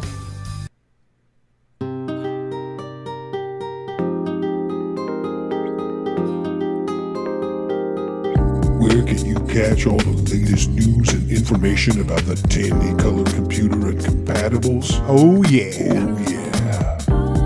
I'm talking about the CoCo Crew podcast. Dig it each month.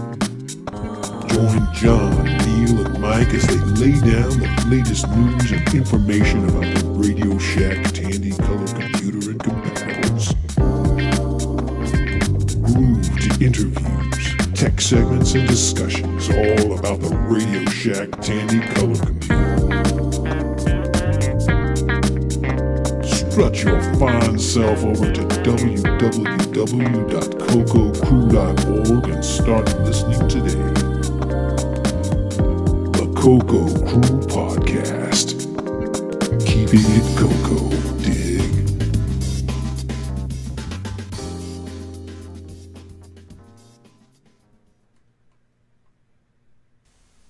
Fletcher, I don't need that report tomorrow. Great, JT. I need it tonight. But JT... Fletcher saved $300 on her office away from the office. Radio Shack's revolutionary Model Sometimes 100 JT can be a little hard it's on a word Fletcher. processor, phone directory, and dialer. It even communicates with the office computer. Fletcher, how's that report? Fletcher. Radio Shack's Model 100. Save $300 and put it to work. You'll go far, Fletcher. You'll go far. We now return you to CoCoTALK. Thank you, Speech Sound Pack. Thank you. Yes, you're too kind, and thank you. All right.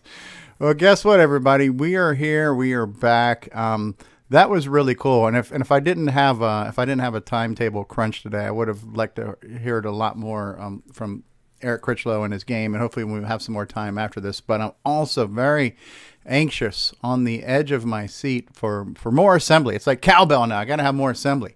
So we're gonna jump into that. Seve Bjork, are you ready and willing to share your knowledge with us? Whatever that background noise was there. No, I'm ready to go here. All right. So I need to hold on one second. Where are you though? I don't see your overlay here. I need to get that picture up a little higher.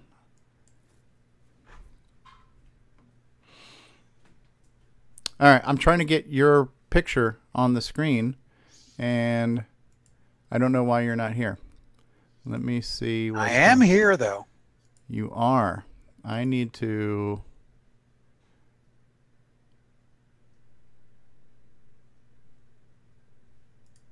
Okay, here you are.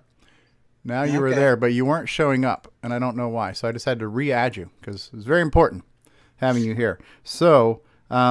this is a professional show here, so we're going to start off with some really cool music before we get into this segment here. It's courtesy of L. Curtis Boyle.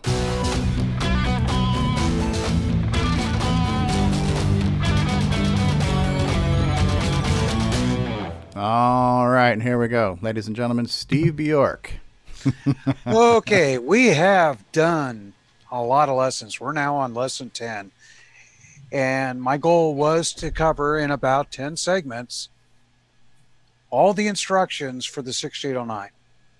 And there's a lot of them, but we're down to the last few, and they really don't fall in a good category. So it's kind of a hodgepodge of different things. But let's go to the next slide. Basically that. We've covered pretty much most of the instructions right now. And believe it or not, next time we meet, we'll actually do some coding. Yay. I know Stevie's anxious for that. But first, let's take a look at moving information around the CPU. Let's move to the next slide. We've got all these 8 and 16-bit registers, like the A and B registers are 8-bit, and the X and Y, they're 16-bit. And if we want to move information from one register to another, you could always store it in memory and then load it back into the other register you wanted. Well, at least the 69 has something called transfer.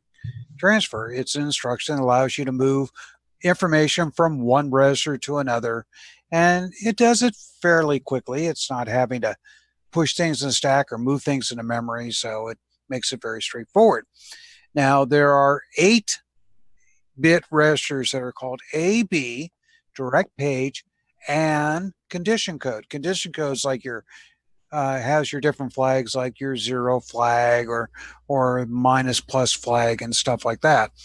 And you can move information from any one of those registers to another, such as you can move the information that's in the A register into the B register. Now, in addition to the 8-bit registers, they also have the 16-bit registers that you can use this for. The D register, which is the A and B put together, making a 16-bit register. The X, Y, U, and S, along with the program counter. That's also a 16-bit register. So you could transfer any one of those into another 16-bit register. One thing about the transfer, the source register is not affected. It doesn't change it. It just moves the information into your destination register. Pretty straightforward, Steve, right? Yes, sir. Okay. Why don't we go ahead and go to the next slide? We've got some examples here of how to do a transfer, such as transfer A to B copies the information from the A register, the B register. We have another example of transfer B to the DP register, which is the direct page register. By the way, the direct page register, the only way to get something into it is to do a transfer and what the next instruction we're going to talk about. So if you wanted to set the direct page register to 0, you would have to clear the A or B register or load A, B register with some number and then transfer that into the direct page register. Effectively, I mean, you could, there's another way of doing it, of pulling it off the stack, but the main thing is, this is, you know, there's no like load direct page with something. Right. So there's not like a store A, so there's no SDP or anything. So exactly. Right, so okay. you have to do a transfer from like the B register into the direct page register. And of course, like transfer from X to Y copies the contents of the X register into the Y register. Then I decided to throw one in there that might bring your DEF CON level up one, and that is transfer D into the PC register, which takes the contents that you have in that 16-bit AB register known as D and moves it into the program counter, basically doing a jump. Okay. So it's similar to doing the jump command, but it's a weird way to do it. So. One thing I'll mention too is that doing transfers like this does not set condition code register bit flag. I was going to get to that. Oh, okay. Yeah. In any case, let's go to the next slide. And we're going to talk about exchange. It's like the transfer, but instead of transferring the information from one register to another, it exchanges them. Ooh. So you can have what's in the A register go into the B register, and the B register goes into the A register.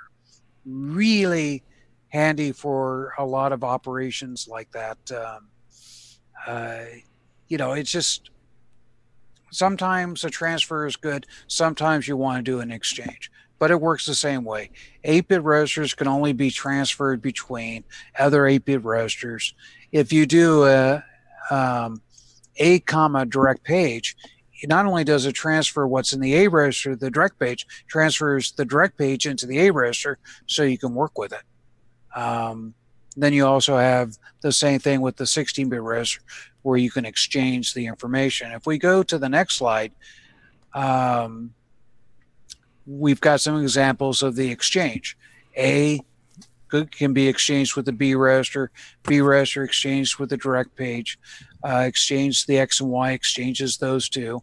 And if you really want to get crazy, you can exchange D with the direct page register, which not only makes you jump to where D was pointing in memory to run the program counter is now transferred into D, so you know where you were at.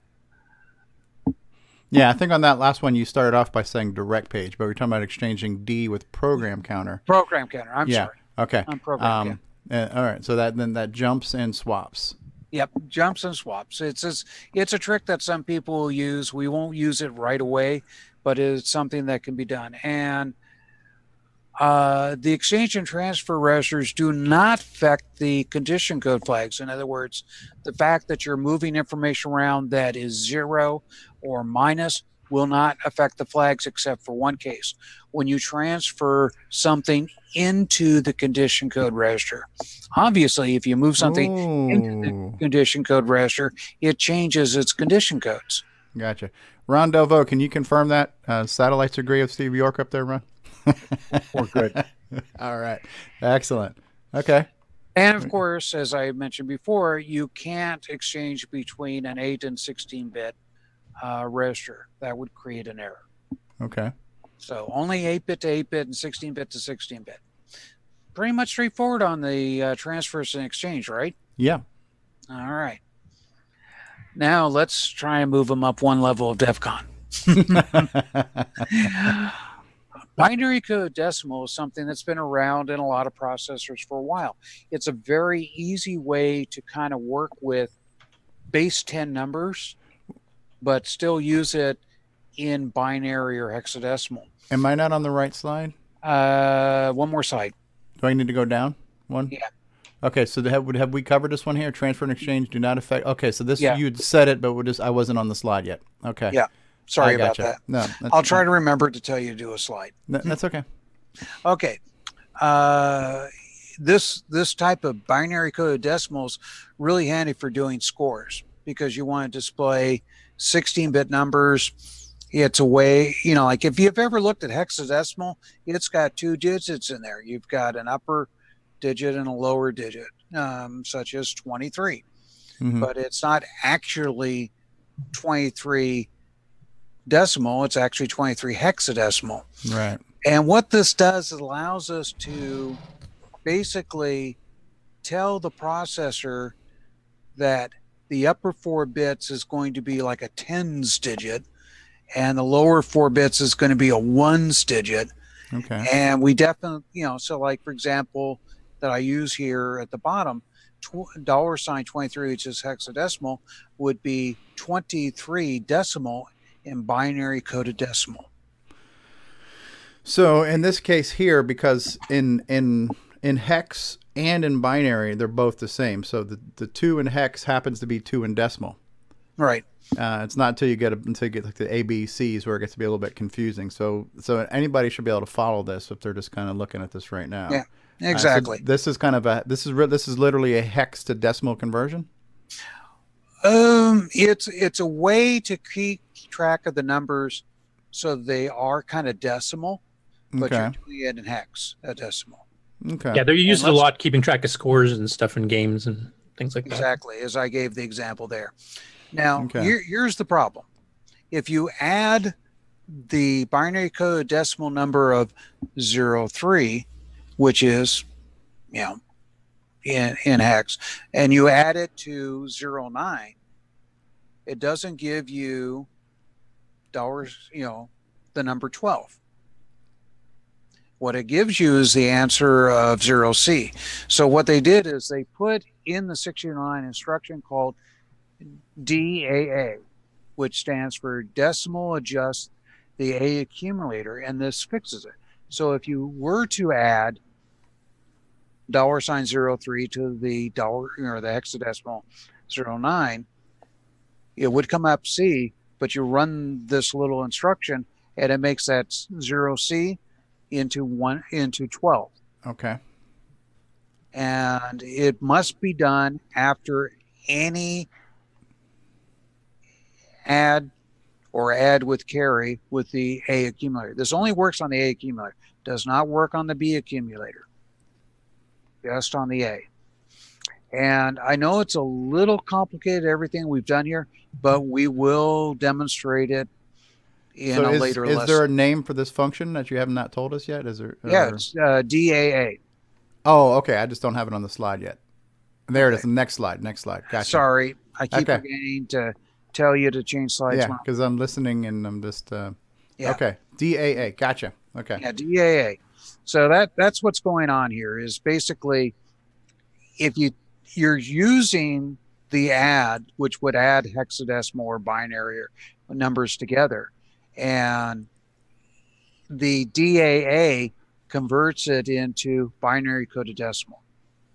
And the reason why we might use this to actually do a score is if we take the upper 4 bits and add the ASCII 0 to it, it makes it very easy to put it on the screen because it's just 1 digit. And of course, to get that upper 4 bits, we just do a shift 4 times and we've got it. Same thing is true. And then of course, the lower 4 bits for the other half of the number, that's really easy to get to. Add ASCII 0 to it, and you now have the second score. Makes it very easy to put it on the screen. Where if we had a real binary hexadecimal, you know, the way the CPU sees numbers, and we want to convert it, we would have to sit there and divide it by 100. And to do a divide by 100, we would have to do subtract by 100 each time to find out the number. In other words, we don't have divide bytes in the CPU, so it makes it a little harder to do this. And as I said, we're going to discuss this much more in later lessons on actually how to use this to do the score. Okay. And like that. Let's go to the next slide. There's most of the math in the 1609, as I said, is add and subtract. There's no divide, but they did give us a multiply. It's a very simple multiply. It'll take the A and B registers, multiply them together, and the answer will now be in that 16-bit D register, which is the 2 combined. And this is an unsigned operation. In other words, it's strictly for a positive number times a positive number. Okay. And if we go to the next slide, we can show an example how we might use that. Let's say we wanted to try and find where a particular scan line is in memory. Well, we load up the A register with what scan line? That's the scan line we want to find. Load up the B register with the number 32. That's the number of bytes per line. We execute the multiply instruction, and now in the D register, it has multiplied, let's say it was scan line number 3 times the 32. It's now pointing to that particular scan line. We add the start of the screen to that number, and then we transfer into X. So we've got a quick and easy way to find the beginning of a scan line based on what, like if we want to go to the 5th scan line or the 20th scan line. We'll see this used quite a bit in our first example program that we do next week, which is a bouncing dot on the screen. Can I ask a quick dumb question here, because I'm barely got into assembly yet? When you when you do the add number, that's direct mode or immediate mode, right? Now, when you have the word start screen, is that just a human mnemonic metaphor here, or is that an actual variable? Does assembly support variables? Those are labels. Labels. Okay. So it's pointing to like what's scan line is a label to a position in memory that holds the content of what scan line. This might be in direct page. Okay. Mm-hmm. By the way, I also wanted to mention too, this is an excellent example of why we'd use transfer, because the multiply command can only be done on A and B. Yet when you're doing stuff with indexed modes, you have to use an index register. So this is an example where you're transferring D to X. You do the multiplications, etc., in D, because that's the only registers that can do it. And then you're going to need it next to do your indexing stuff. So that's a good example of where to use transfer and why. Right. By the way, I did make a mistake on that slide. That should have been add D, because we're adding to the D register. Where it says add start screen? Yeah. That where you say ADD # start screen. Mm-hmm. That should have been ADDD. 3D. Yeah. 3D. Triple D. Yep. 3D. Okay. 3D. Yeah. Okay. I've corrected on my thing, and I'll make sure that gets into our final notes. And by the way, folks, all these 10 lessons are going to be put together for download, so you can make it easy, and the PDFs will be available too online. Okay. Of these lessons with the corrections. So then you're going to transfer the D register, which is a 16-bit number, to whatever's there to where we are in memory on our scan line. So the X register is now pointing to the location memory for that thing. But this goes to an example of how you can sit there and say, I want the 5th scan line. You multiply it by 32, which is the number of bytes per scan line. And then you can add to that where, where does the screen start at? Now you've got the beginning of the line. So anyways, yeah, definitely next slide as you've got. All right. The final bit of stuff, it has to do with interrupts. And what interrupts are is the computer is running along doing its program, and then something taps it on its shoulder. It interrupts it from what it's doing. It literally stops it after it completes the current instruction and jumps to someplace else in memory to basically take care of whatever needs to be done. The advantage of this is the CPU doesn't need to periodically check to see if it needs to do something. Something will come along and say, stop now, I have something for you to do. It's much faster for it to actually to respond to it. You don't have to waste time checking on it. Interrupts are used quite a bit inside the CoCo. Example is the 60 Hertz V-blank interrupt based on the TV screen. A lot of stuff that we do, especially video games, we need to synchronize on this video blank, which is basically saying, I've just built the entire screen and now I want to jump back up to the top. And when it does this, finishing the bottom and jumping to the top is a great time to change palette registers, to change what particular screen we're looking at. This keeps it from getting flickered and other weird things on the screen. So that's where the V blank comes in. It allows you to also synchronize how fast the game should run. We'll be using that quite a bit.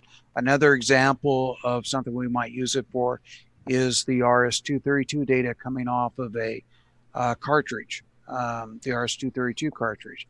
Every time data is available for the CoCo to read coming in off that port, an interrupt will happen, and then the CoCo will be able to stop what it's doing, read that byte, and then continue on reading or continue on its work. Another thing is the programmable timer, which will happen periodically. A lot of my video games, I had the programmable timer set at 6,000 times a second, and I use that to play a sound effect, a digital sound effect. So another thing that we'll find it useful for. You can kind of view it as almost like an on hardware condition go sub.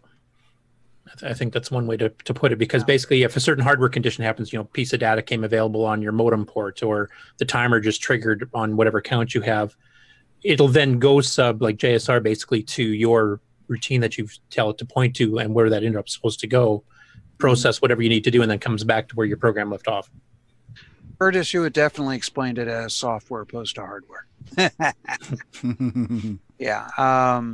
But it's basically allows you to respond to stuff without having to keep having the CPU keep checking on it, which makes everything run a little faster and responds very quickly. But makes sense, Stevie? Yeah. We'll be using it quite a bit more in later lessons.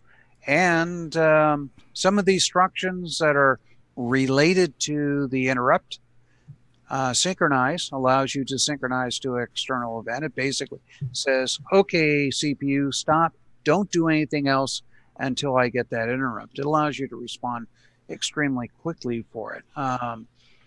The clear flags and wait for interrupt, the CWAI, is similar to the sync command, except for it allows you to clear some flags inside of the condition code register while you wait. We'll get into that one too. RTI is return from interrupt.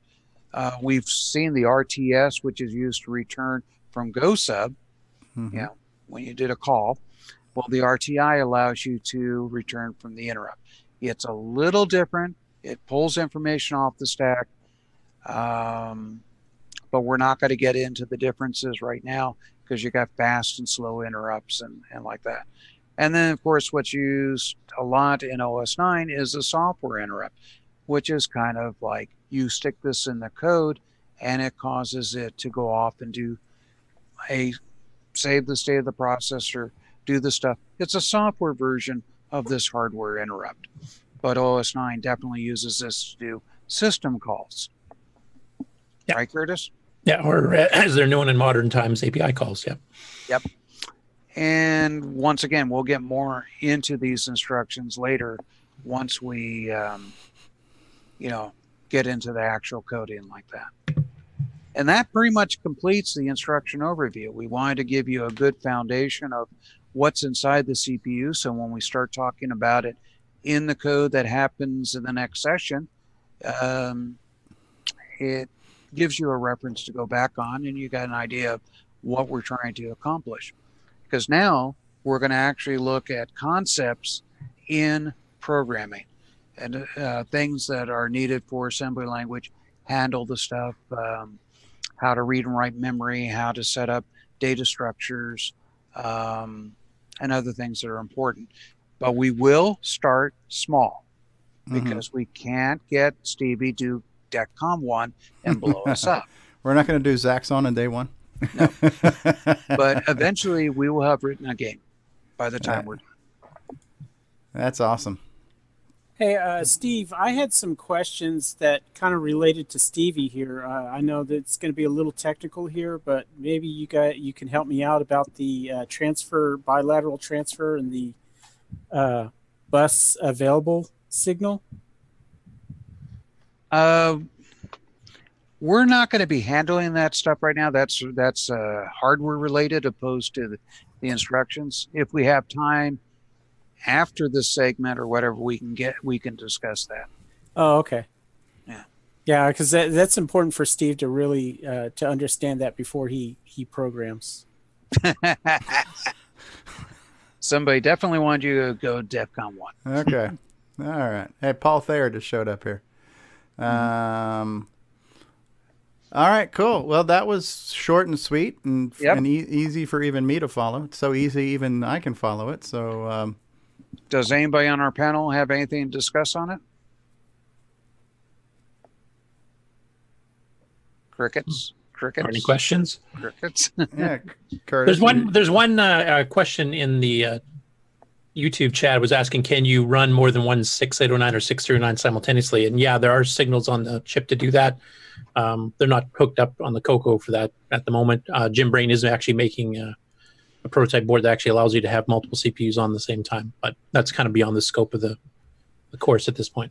The one thing I wanted to add to that, speaking from a hardware point of view, the CoCo is already splitting its memory usage between basically the video display generator and the 6809, and it's really not designed internally to have more than one 6809 out there running.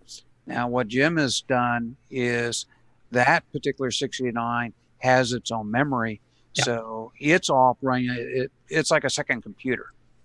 So it's a way to do it. But the thing is, on the CoCo bus, the way it's set up, you can't have two 6809 sharing the same memory. Okay.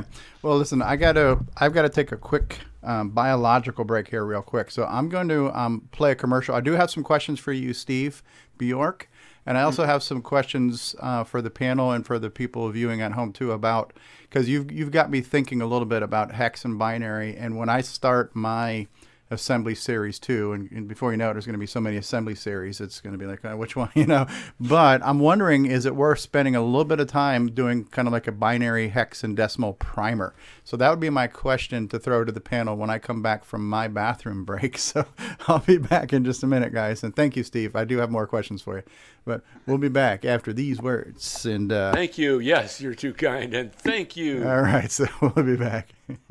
We will be back after these messages.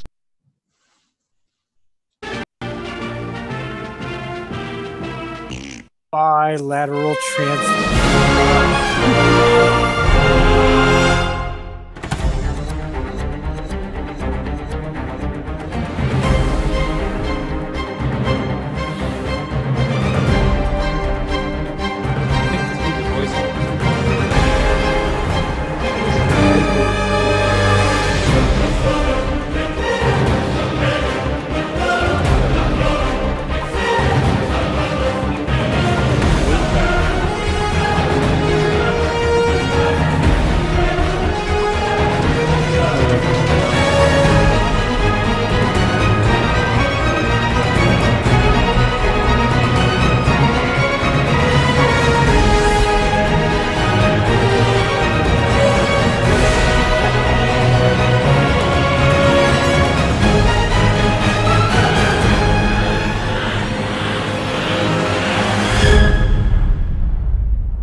Hey, what's going on, everybody? It's me. It's Original Gamer Stevie Stroh. You know, gameplay. To get your copy of a Gameplay Goodness color computer gaming DVD today, head on over to 8bit256.com.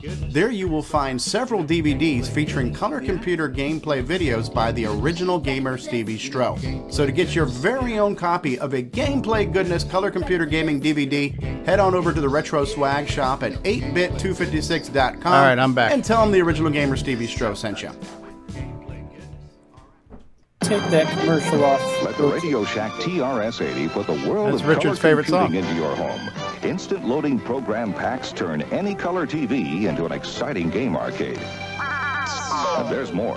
The color computer is an educational aid, a home management tool, an up-to-the-minute electronic information service. The programmable, expandable TRS-80 color computer from $399 only at Radio Shack, the biggest name in little computers. We now return you to CoCoTALK. Thank you, Speech Sound Pack. You're too kind. All right, so it looks like a few people in the live chat did mention that maybe a binary Desmo hex primer might be a good thing to do, because I'm looking at a couple of books, and I'm trying to figure out which book I want to base my series on. And it seems like most of the assembly books dedicate at least one chapter to explaining the concepts of binary and how that relates to decimal, and then it gets into hexadecimal. And I know we've been talking about, like today we talked about a very quick and dirty way to convert hex to decimal for like putting scores on the screen. And I'm just wondering, when I start my series, is this worth spending a little bit of time on? We have at least one person, Jay Brevin, who says yes, that would probably be good. What are you guys' thoughts? Because most of you who know assembly already know this, and since I'm trying to do the beginner's take on assembly, worthwhile? Yeah, I think so. I think so. I found it really cool to discover that if you use a % sign, you can actually write out the binary numbers, you know, the zeros and the ones. You know, a little while ago, I was like, oh man, sometimes that is what you absolutely need to visualize this stuff. Yeah, especially if you're doing graphic stuff in there. Yeah, that's exactly it. Part of the thing that some people do when it comes to binary, decimal, hexadecimal conversion like that is they first think it's some sort of magic thing, almost as if some wizard is doing the conversion. But really, if you go back to some of your elementary school lessons in math, they used to teach you about the different systems as far as, you know, base 3, base 5, base, and like that. And all it is let's say that for some reason when we were created and like that, we do have 10 fingers up on our hands. And that's why we count in base 10. We go 0 through 9, and then we've exhausted all the digits, and now we've gone to 1, 0.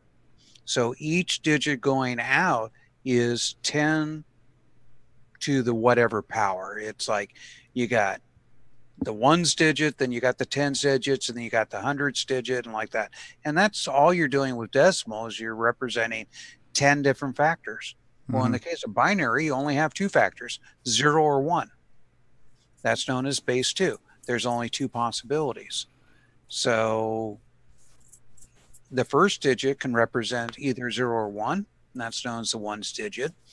And then the next digit over can represent 2 possibilities once again, but it's known as the twos digit because it can represent either the factor of 0 or 2. So a binary 1, 0 is equivalent to decimal of 2. A 1, 1 in binary is equivalent to adding 2 plus 1 or 3. So as you're going up in the digits, they go up by factors of 2 or powers of 2. The bits going from right to left would be 1s, 2s, 4s, 8, 16, 32, 64, 128, and that's now 8 bits. If you were to add all those numbers I just said together, basically having them all ones, you're looking at 255.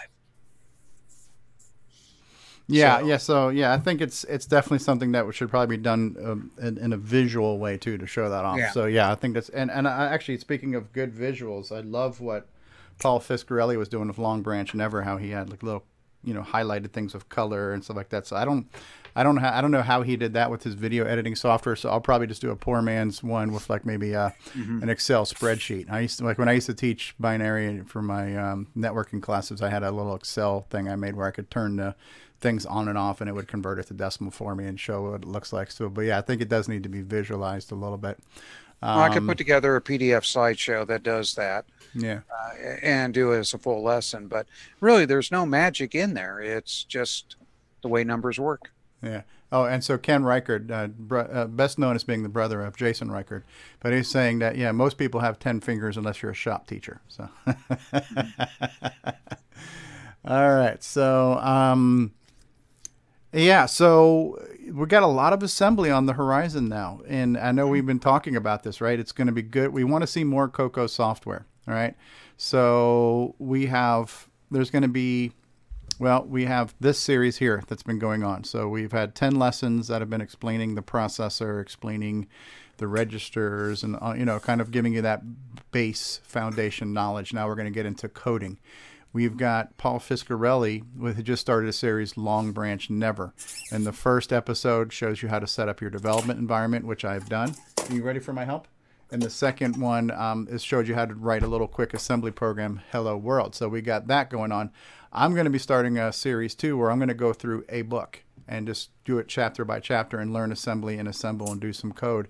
So there's going to be a lot of resources for people to start making software.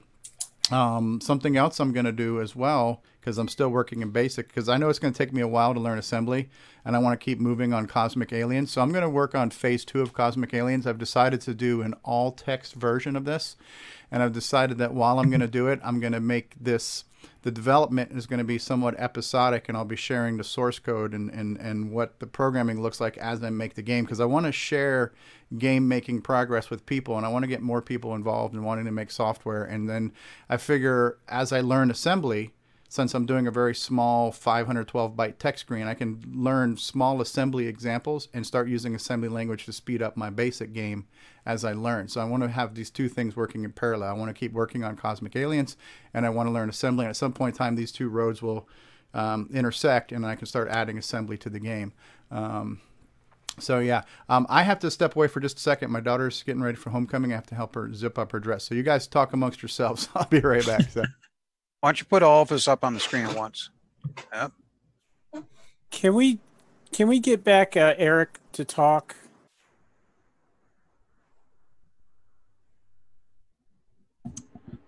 There he is. Yeah, I'm still here. Oh, okay. Yeah, because you're a lot more interesting than Stevie. How about that? Well, he did make it past level 1, right? Yeah. So, Eric, did you do any assembly programming on the CoCo back in the day, or was it pretty well all C and BASIC for you? I picked up a book, and I think it was actually 68,000 assembly, just to try to get an understanding of what assembly language even was. And I'm like, this, in a way, is kind of cool, but I can't imagine writing anything at this low of a level, and I abandoned it pretty quickly. Yeah, because I know Chet was really heavily into it, and Mike, I think, was kind of a mix of C and some assembly, so I was kind of curious what you did. Mike, I don't think Mike ever touched assembly, but, and this, I always give Chet credit for being the best programmer I've ever known. Back when we were kids in Vegas, he would stay up from Friday night till Sunday night, like 48 hours straight, and he would code something in assembly that I felt like it would take me a month to do in C. It would blow me away what he was capable of doing, and everything he did was in assembly back in those days. Well, there's just a bunch of us that just think assembly. That's all. That amazes me.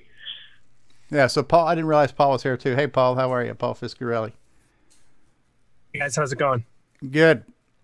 I really enjoyed what you set up for us with Long Branch Never so far. Cool. Glad you were able to follow it and you got things going okay. Mm-hmm. Working on the next part, and hopefully have that posted later tonight. Yeah, yeah.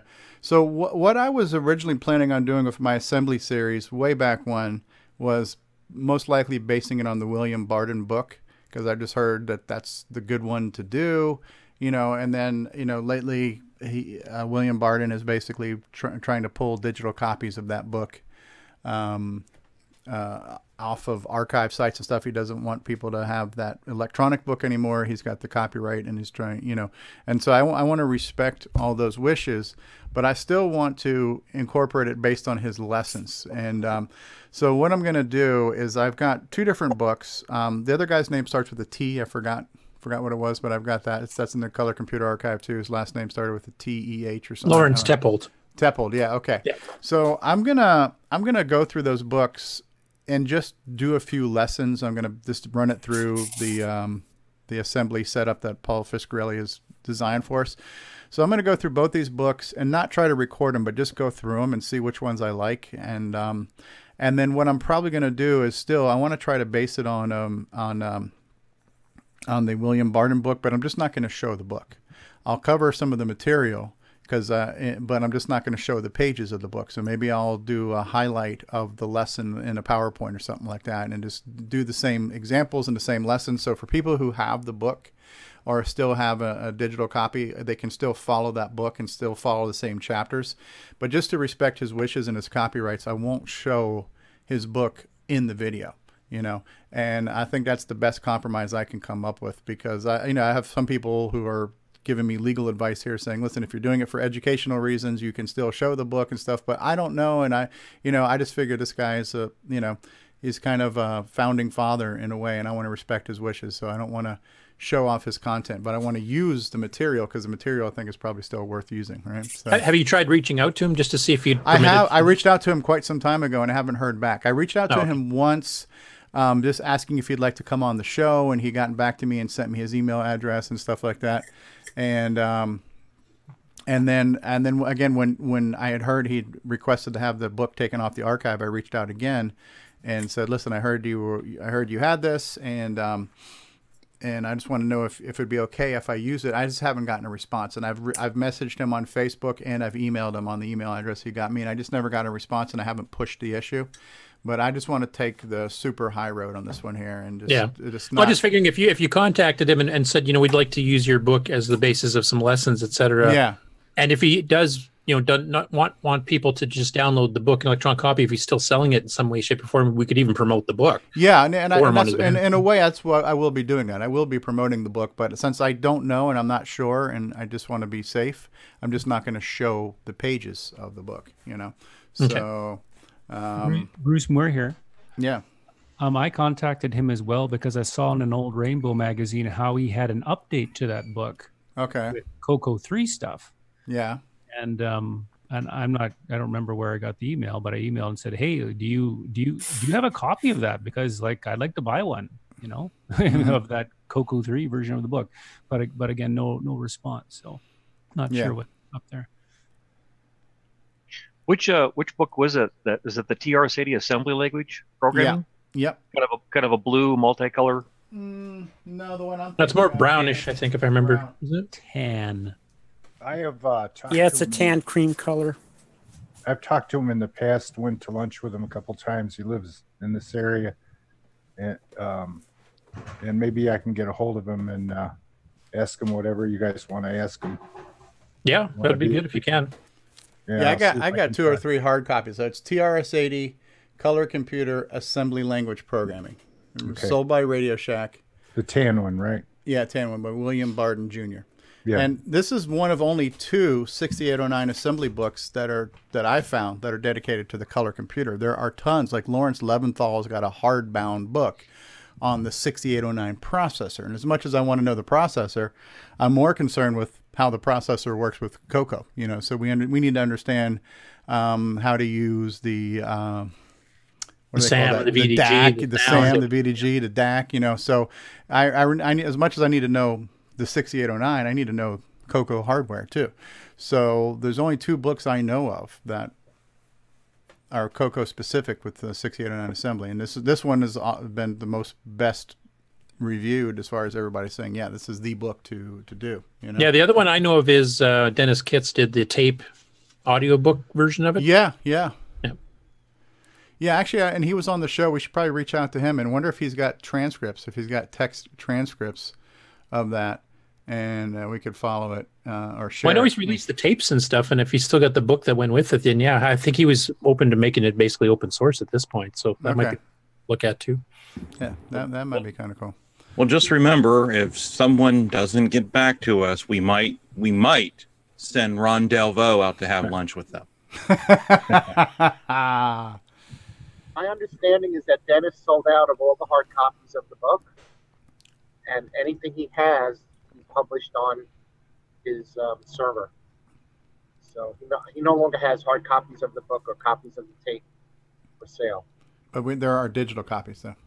There are digital copies on his server. His FTP site. Has anybody noticed that Grant Leedy's trying to troll here and failing at it? Failing miserably? Hey, Grant, don't give up your day job. All right? So, yeah, what an amateur. Yeah, so his first one was, God, Stevie is boring. And then he's like, can Stevie read a book? All right? So, yeah. All right, Grant, listen. Greg. Look here, Greg. If I need any crap out of you, I'll squeeze your head, okay? So,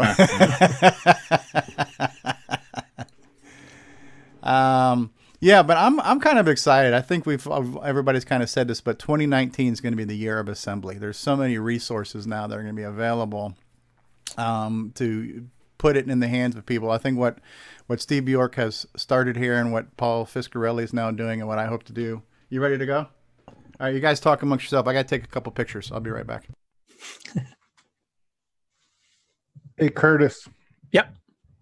I have, I'm stupid when it comes to syntax on OS 9. I want to copy a file that I have on my D drive or on my drive 1 to my pictures and GIF directory on DD, you know? Okay. So what is the syntax to copy? Depends on which copy command you want to use. There's multiple ones. Are you doing one file or are you doing a bunch of files? I'm doing one file in drive 1 to DD / pictures / GIF. Okay. Well, probably the easiest way is just to do a CD to the directory where the file is right now. CD to D1. Okay, yeah. I'm there. And then copy the file name, space, /DD / wherever you're putting it to, / the file name again. Right, COP. Oop. Copy, space. File name. Okay, it's 09 period GIF.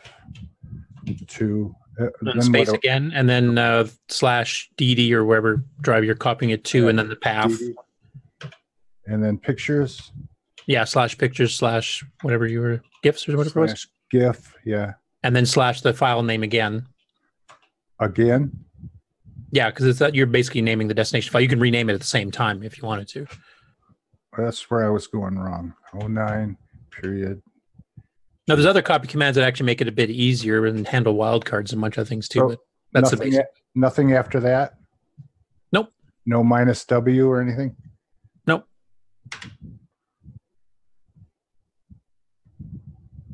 This week in retro computing support. Yeah. And this week in command line. I think it's working. Yeah, like I said, there's a lot of alternatives. MS Copy, there's CP, and a bunch of others too that you can do fancy. That's all right. With. But good. Ah, it worked. Thank you. Okay. All right. Hey, Eric, when you were lived in Iowa, what city did you live in? So initially, when I got there, OS 9 Al Huffman was kind enough to let me stay with him out in Waukee for the first few weeks until I got my own place out in Clive. Did Clive for 6-9 months and then moved to West Des Moines. You know, Des Moines is not exactly the biggest little town in the world, so Microware being where it was, we were all just kind of accumulated around that side of town, and think everywhere we were about 5 minutes away from the office. Although Joel in Boise and I think James Jones lived out in Waukee, and they were a little further away. Yeah, Clive and West Des Moines were the places I lived. Yep, actually like Des Moines. Des Moines turned out to be great. Yep, I'm from Iowa here, and I go to West Des Moines quite often. So, yep, very familiar with where you're at. Yeah, I hear the place has changed significantly since I really want to get back and just to see how much it's grown since I was there. When I was there was Merle Hay Mall and the one in West Des Moines, which I forget which that was, but I'm like, there's whole areas that were totally undeveloped that have like these nice big new malls and Apple stores and stuff that I've never seen. And then one day I hope to get back there again. Hey, Eric, where in Vegas did you grow up? So I was there starting in like 73, so well before it got to anywhere near the size where it is now. More so the northwest side of town, kind of Rancho and Washington area. Went to Gilbert Junior High School, Western High School. Yeah, I know where those are. I lived in Vegas for 5 years around 2000. I lived out in Summerlin. So yeah, by the time I left, Summerlin was like just beginning to be a thing. Right. But starting off, there was no such thing. I was bicycle riding distance from the Meadows Mall. Mm-hmm. And Stevie is. Oh, sorry. Never mind. I'm back. What did I miss? Start over. Just repeat everything you just said for the past 10 minutes. There was a support call. We can't. It's a family show. Around Delvo, how are things at Mission Control? Pretty good. I just got some help from our OS 9 guru. Excellent. That was Eric. Copy a file. Are we going on to news yet, Stevie? Or well, whenever we're ready. I don't even know what you guys are talking about right now. So okay. Well, nothing. We're just filling. Okay. Random banter. Well, I'm excited about hopefully getting more people making software, and that's some of the news that I've found this week.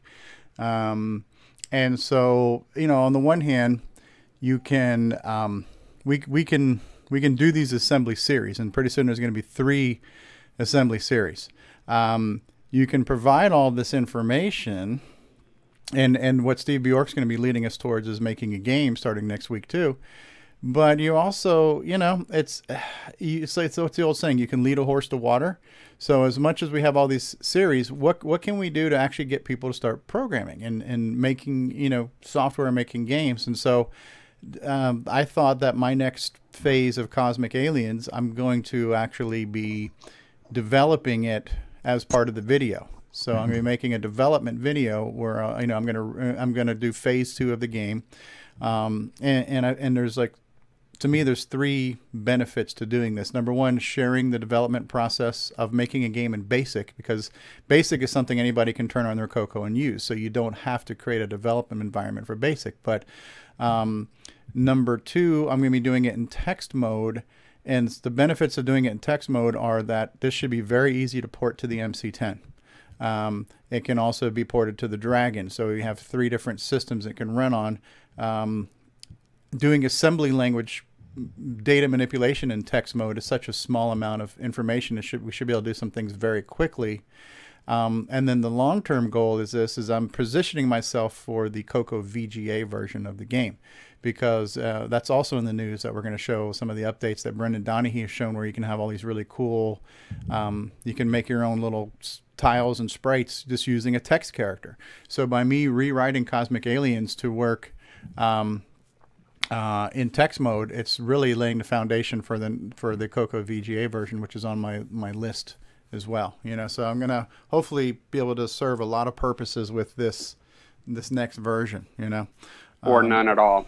Yeah, here's Grant. There's the miserable troll. Hey, Grant, how you doing? Hey guys, hey, doing pretty good. Out from under the bridge? Oh yeah, I'm out from underneath the bridge. All right. Are we ready to jump into news? Hey, let me ask you guys a question before you go there, because yeah. I like I told you, Stevie, I delve back in occasionally, take a look at what's going on. Occasionally, I'll see that Nick has worked on some game he worked on, I think a few years back, and a couple other guys have worked on things. My biggest, I use the word regret, although it really isn't on me because I wasn't really a CoCo 3 programmer, but as a user of the CoCo 3, my biggest regret was thinking that the machine had all the potential in the world when it was released and was being sold, and feeling like it never even came close to realizing that potential. It looks to me like in more recent years, since it, has well since died off, is when a few really talented guys have gotten every inch of performance out of that machine. It is there at this point a seminal game that people generally consider, hey, this is number one. This person got the most out of this hardware of anyone who's ever written a game on this system? There's a few I think would qualify depending what you're shooting for. I mean, Sockmaster's Donkey Kong port of the actual arcade game, I think, would qualify as one of those. And the Pac-Man. And Pac-Man transcode. Yeah. And the upcoming Defender transcode, if anybody's seen that at the last fest. I would throw in a few others, even that were some out during the CoCo 3's, the tail end of the heyday, like Xenix or Crystal City or Photon. I would rank up there. Contras, maybe. Though Contras got a few bucks. Or quite solid. But yeah, there's a few. Gold Runner 2000 by Chet, his port of your game, I think, is one that was pushing it pretty far. Then we got Popstar Pilot. Popstar Pilot's pretty innovative for horizontal scrolling, hardware-based scrolling, and all that kind of. Yeah, I would love to see that list. A list of hey, these are the games that we think really actually showed off what the machine was capable of. Yeah, and I think it's happening. If you look at any of Simon Jonason's demos, they're doing it. He's pushing the boundaries on stuff. Yeah, so it's happening. There's definitely a renaissance, I think, of people now making the machine do what it could have done that nobody just had the time or whatever to do back then. And I think part of it too is probably because we have these modern development platforms where we can do it on a modern PC and cross-assemble it and push it over to an emulator and test it. And so the development cycle is now minutes. You can make a change, press a button, and test your change real quickly now.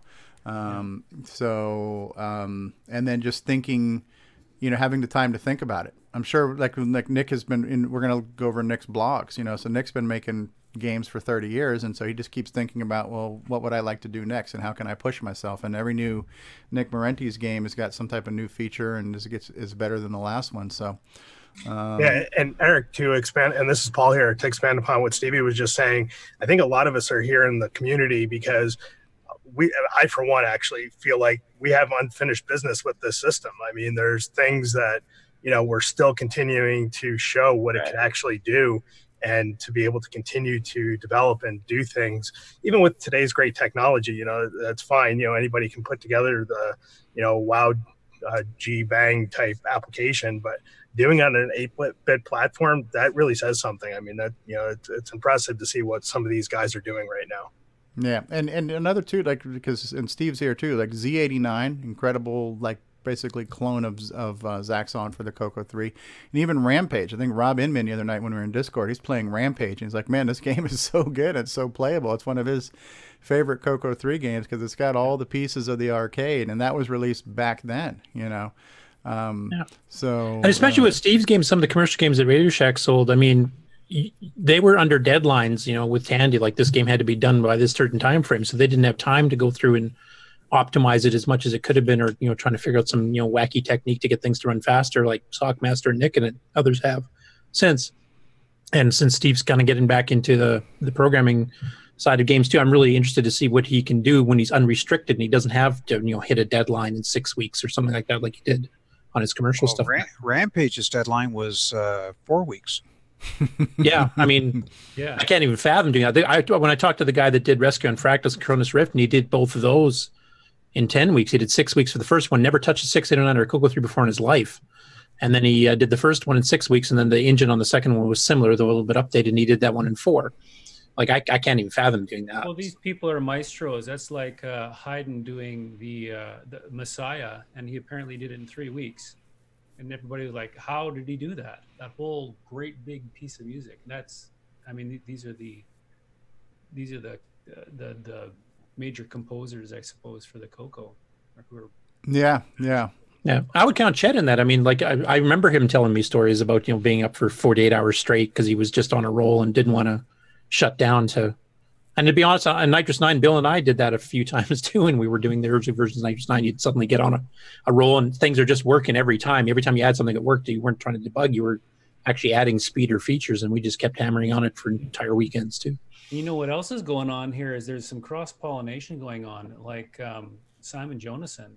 Like he comes up with all these crazy things, but you want any help with assembly or you got something like he's just ready to he's so generous. He really helped Paul Thayer a lot. Yeah. And he's been really helpful to me. And even now it's like, I'm working on something. I'm doing a lot of assembly right now.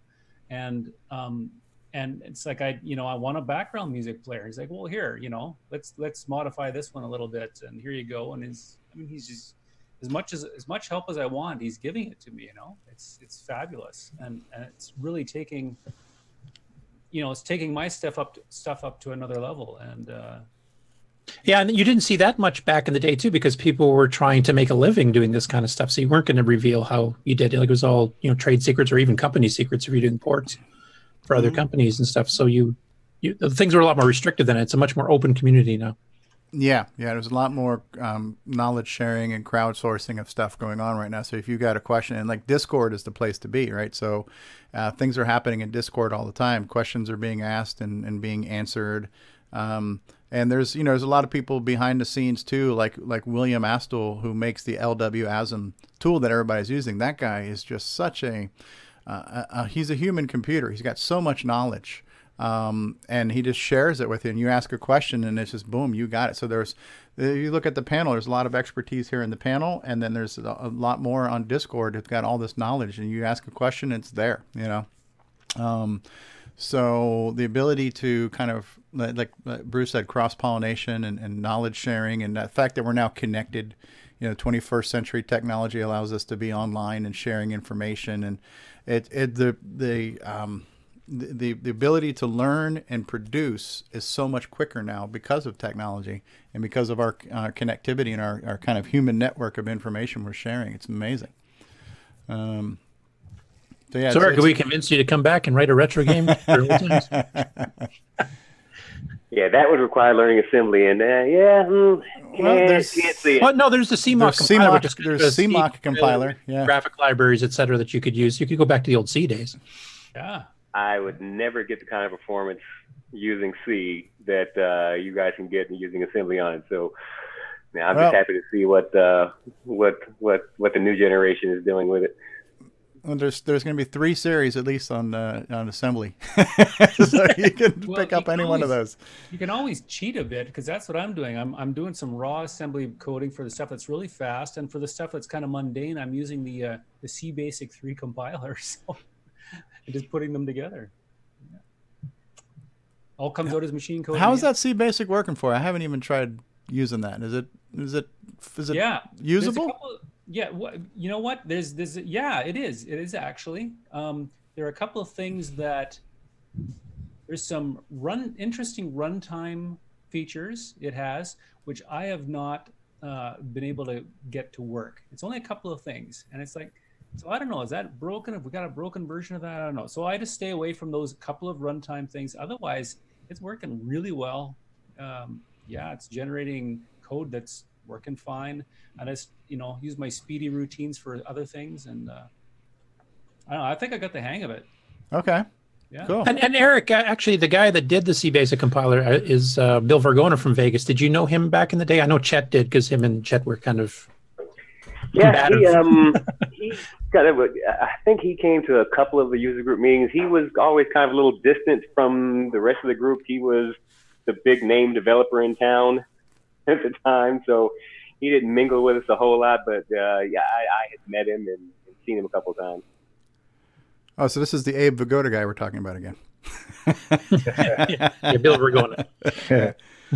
All right, cool. Well, one of the things I forgot to do, and I don't think I've done this in at least a week or two, is we haven't talked about our sponsors. So before we get into news, how about we talk about sponsors? And since Greg is here, hey, Grant Leedy, anything new and exciting going on with you this week? other than trying to troll and sucking at it? No, nothing new going on here. I've just been working a lot of extra hours here the last couple of weeks. So I've been working, you know, how life gets in the way of things a lot. So that's where I'm at right now. Yeah. Okay. Well, let's take a minute to. Hey, Steve, yeah, really quick. Go ahead, Paul. I just put a post into the YouTube chat for Eric to check out. It's the WinCMOC compiler. Okay. All right. There you go. All right. So let's do this real quick. Let's and so since Eric is not maybe completely up to date on what's going on in the world of CoCo, there are a lot of people out here making content for the CoCo right now. So one of them is a cool project that I'm getting interested in and getting geared up to develop for. But the CoCoVGA is a project where you can, it started off by just adding VGA output to a CoCo 2, since, you know, giving it a more modern display output, but it's kind of evolved into not only adding artifacts over RGB and VGA, but he's added extra modes. He's got a 64 column by 32 column mode. He's added palette registers, now user definable character sets. So the CoCoVGA is basically a CoCo on steroids. And so it's making a CoCo 2 as close to a CoCo 3 as it can be without having a gimme chip in it. So that's a cool project there. It works with the Dragon and everything else. Is Richard still with us? Yeah, Richard Lorbieski of Boyson Technologies. So Richard's making memory upgrades, and he's making joypad adapters, Paradigm joypad adapters. Richard sells 6309s. He does hardware upgrades and repairs. So Boyson Technologies is a new hardware vendor for the color computer, 21st century. Retro Innovations, Jim Brain, friend of the show, troll of the show. Jim Brain makes modern hardware for Commodore systems, TI systems, and CoCo stuff. And so Jim Brain's always got something brewing. Jim Brain's working on an 8-slot multi-pack interface for the CoCo, so that's kind of cool. Cloud9 Technologies has been here for over 20 years, right? So by the way, the websites were CoCoVGA.com, BOYSON, BoysonTech.com. Retro Innovations is retro.com. Cloud, 9 tech.com. So Mark Marlette and Cloud9 Technology is always working on something. Other cool projects out there. So the SD pack is a really cool way to make an SD card in your CoCo SDC cartridge boot up like a ROM pack. So if you want to make an instant loading CoCo program, a cool website to make that happen. With us on the program, Jason Reighard, making one of the greatest selling products for the color computer, the Switch-a-Roos RGB-to-SCART cable, where you can hook up your CoCo 3 and get it to convert to HDMI and show up on a modern display. Very cool stuff. We're also live streaming on Roku. For those of you who've got Ron Delvaux at Mission Control, are we coming through on Roku? How's that satellite uplink? Yes, we are. In fact, I talked to Roger a little bit ago, and he asked, worked well, and I said, "Yep, everything went nice." Ron's like that guy, the guy in the chair, right? He's just he got his eye on everything. He's got his finger and everything. So, yeah, we have some retro swag stuff here that a lot of the artwork for the show you can get on T-shirts and coffee mugs. So we've got CoCoTALK T-shirts, coffee mugs, and stuff. I've put together a website of color computer links because there's so many blogs and project sites. So there's a website called I'mACoCoNut.com. The show we're on right now, CoCoTALK, has its own website, CoCoTalk.live, and there's links where you can email us, and it's also got links to replay the YouTube videos. We're also a podcast, so you can listen to all the episodes there on the website or subscribe to them on a podcast player. The CoCo Crew podcast has been 4 years now. They've been around, right? So the CoCo Crew has been a podcast for 4 years. They're on episode 40. Big promoters of CoCo Fest. So the CoCo Crew has been basically a 4-hour infomercial for CoCo Fest. It's been going on 4 years now. So once a month you get news and tech reviews and stuff on the CoCo Crew podcast. So check them out at cococrew.org. I finally finished listening to this month's episode. Good show, as always. Good friend of the show. Oh, I've got to fix this. Brian asked me to fix this and I forgot. Sorry, Brian. There's a new link for this for Brian's blog site. I got to fix that. So Extructus Productions. Right now we'll stick with fd501.com, but I've got to fix that link. And then Ed Snider. Ed Snider is like the modern Da Vinci of hardware. Ed Snider makes the CoCo SDC. He makes sound cards. He's working on a multi-pack with built-in sound chip and serial ports. He's got a CoCo 3 keyboard replacement. He's doing 3D printing now. What doesn't Ed Snider do? So Ed Snider working on the Gimme X too, which working is on a new Gimme replacement chip. So Ed Snider is definitely the CoCo hardware renaissance man. So you can check out his projects at the Zipster Zone, ZIPPSTER zone.com. So that's kind of cool. Another thing I haven't done in a while is I haven't talked about how many views we've gotten or feedback or things like that. So I thought I would just pull that up. And these numbers were taken this morning, but we are on the podcast version of our show. We are very close to 13,000 downloads of the show. So another new milestone. We just hit 10,000 not too long ago. And I also tracked what were some of the most downloaded episodes in the past 30 days. So CoCoTALK After Dark number 16, which I think that's our latest one. It's only about a week old, but that's been the most downloaded show in the past 30 days. Both the audio and video versions of that show. So actually, yeah, CoCoTALK After Dark's getting a lot of podcast replay time. Episode 75, VCF Midwest, done pretty good in the past 30 days. All-time downloaded shows, video episode 59, Memorial Day weekend. That's got the most downloads. It's interesting that we only added video podcast recently, and their numbers are already starting to take over the audio stuff, right? And so the fact that we were basically a live show and we became an audio podcast as just a kind of a secondary market, and now we're a video podcast. People are liking the video shows, so it's there. So on iTunes and Google Play and all those places, wherever you get free podcasts, you can get all your back episodes of CoCoTALK. We're there.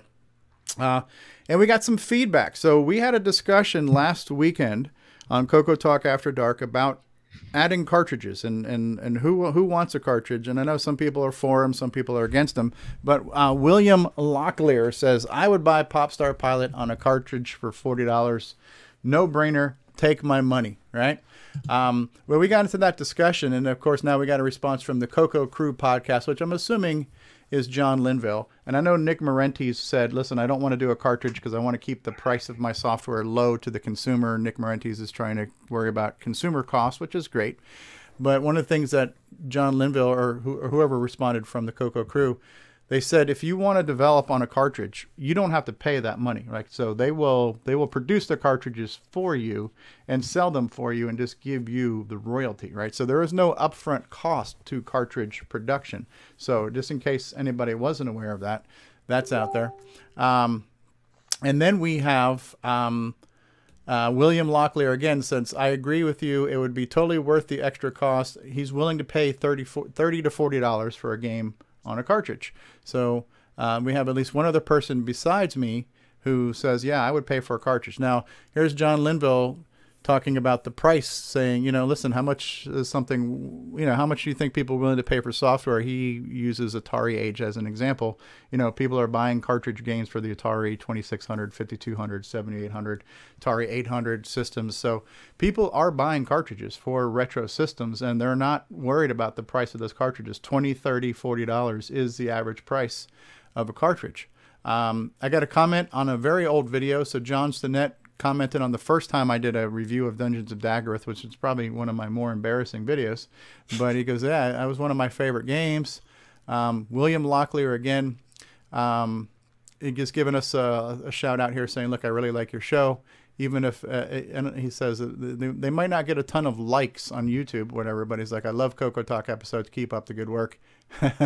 And, Eric Canales is not with us, but he was on an After Dark, I don't know, a week or two ago. And his only comment was, Eric doesn't say much. So, Eric Canales is he's a soft-spoken man, right? So he's, but he is possibly one of the future leaders of Glenside Color Computer Club. Who knows, right? So a little feedback there. And anybody want to chime in on any of that? I know I kind of blew through that quickly. Popstar Pilot is on cartridge. There is no convincing Nick Marentes about a cartridge. This is never going to happen. So that's like porting it to OS 9.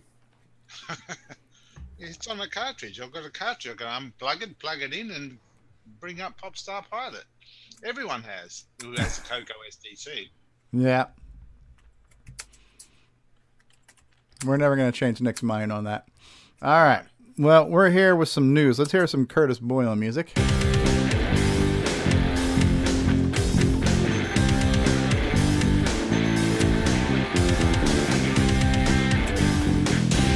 Woo! Rock out there, baby. That was awesome. Oh, so Richard Lorgabieski says, when I play a CoCo game online, I ruin somebody's childhood. All right. Thank you, Richard. Thank you. Yes, you're too kind. And thank you.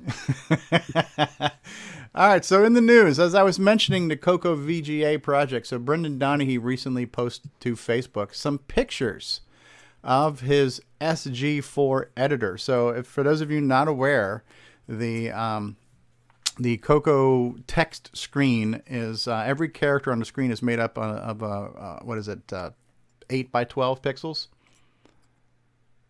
I think that's what it is. We could probably count these blocks Something there. like that, yeah. 8 by 12, right? So every letter on your screen is made up of 8 by 12 pixels. Now, we usually cannot address those pixels in text mode. We can only put one character on the screen. What Brendan has come up with for the CoCoVGA project is he's got an editor now where we can edit what each of these characters look like. Now, the in the text screen on the CoCo, we had what was known as these semi-graphics modes, where it took that same character and it broke it into 4 squares. So you had any combination of these 4 squares being black and one other color. And so this mode is known, 1980 just called it, wants its fax machine back. Yeah, so the SG4 mode looks like these 4 blocks here. But Brendan has given us the ability to actually bitmap modify any of our fonts and characters either as text or graphics mode and up to the 8 foreground colors. So I think this opens up a lot of possibilities for making games that you can just print characters right on the screen very, very quickly, right? So here you can see how he's making like upper and lowercase characters, some trees, some heart characters, bombs, smiley faces, right? So, and here it's kind of hard to see the picture, but he's actually got all the Space Invader symbols in 8 different colors. So he's got the different invaders and the spaceship. And these would be just one character that you could print on the screen very quickly. And with his updates, we've got 64 columns by 32 lines. He's doubled the effective. What is Grant saying? He just fell asleep? Screw you, Greg. You want to take over the show? I'll go have lunch. I'm getting hungry. You guys want Greg to take over? So I just think this is a really cool project, and I'll shut up on that now because apparently I'm talking too much for Greg. Anyone else want to say anything about this? Anyone? No? I think they're all asleep, Stevie. Yeah. Awesome. Screw you, Greg. All right. So I don't have my crickets. Sorry. So this is the download for the site. Go ahead. Was somebody getting ready to talk? Yeah, I was just going to say the editor that he wrote is actually, just because we were talking about CMOC earlier, I believe he wrote that in CMOC, so it's in that C language for RSTOS. Okay. So I like the CoCoVGA for what it's worth. Now this came up recently too, and I think this also might be a good tool. And we're talking about getting people writing software, getting people interested in making software. So Sheldon MacDonald is working on a basic interpreter that runs on a modern PC. So you can write a program in BASIC using a full screen editor. You can actually try before you buy, so to speak, and see what the program's going to look like on your modern PC and develop basic software and not even need an emulator, right? And then when it's done, I guess you would just port the code over to an emulator or a CoCo. So this is still a work in progress, but this is be a new tool if somebody wants to write in. The problem I had with Cosmic Aliens when I was working on it, and John Strong came to the rescue and gave me an editor, was trying to write a program using the actual 32 column by 16 line green screen with a really crappy editor. It's very cumbersome to write your program, right? So having a modern editor is definitely a useful tool for rapid deployment, right? So this is a project I want to keep my eyes on, and hopefully we'll get some more people interested in writing software for the CoCo. He's even saying that you could run it in his environment and it'll run like 10 times faster. So if you wanted to run like an uber fast basic game using this tool, you could do it, you know?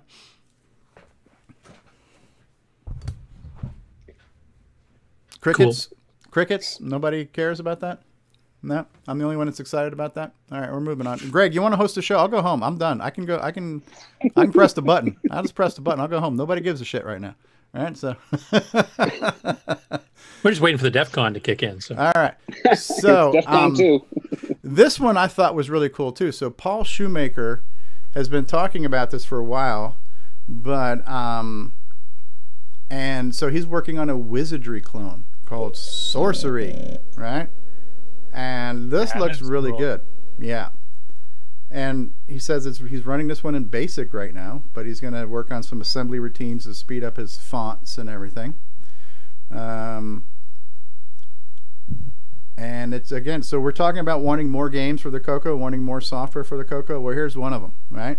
And this looks neat. This is a neat project. So this goes to show that you don't necessarily have to know assembly to make something. You know, you just want to scratch the itch, as the saying goes. This is one I'm very interested in. I mean, the two ultimate role-playing games back in the day, the early days of the 8-bits, were the Ultima series and the Wizardy series. And we had Ultima clones. We had multiple ones. We had a CoCo 3 one, 7th Link. We had Gates of Delirium for the CoCo 1 and 2, and Paladin's Legacy as well. And we never did really have a really good Wizardy clone. I think Prickly Pear had announced one. I can't remember if it actually came out. I never did see it.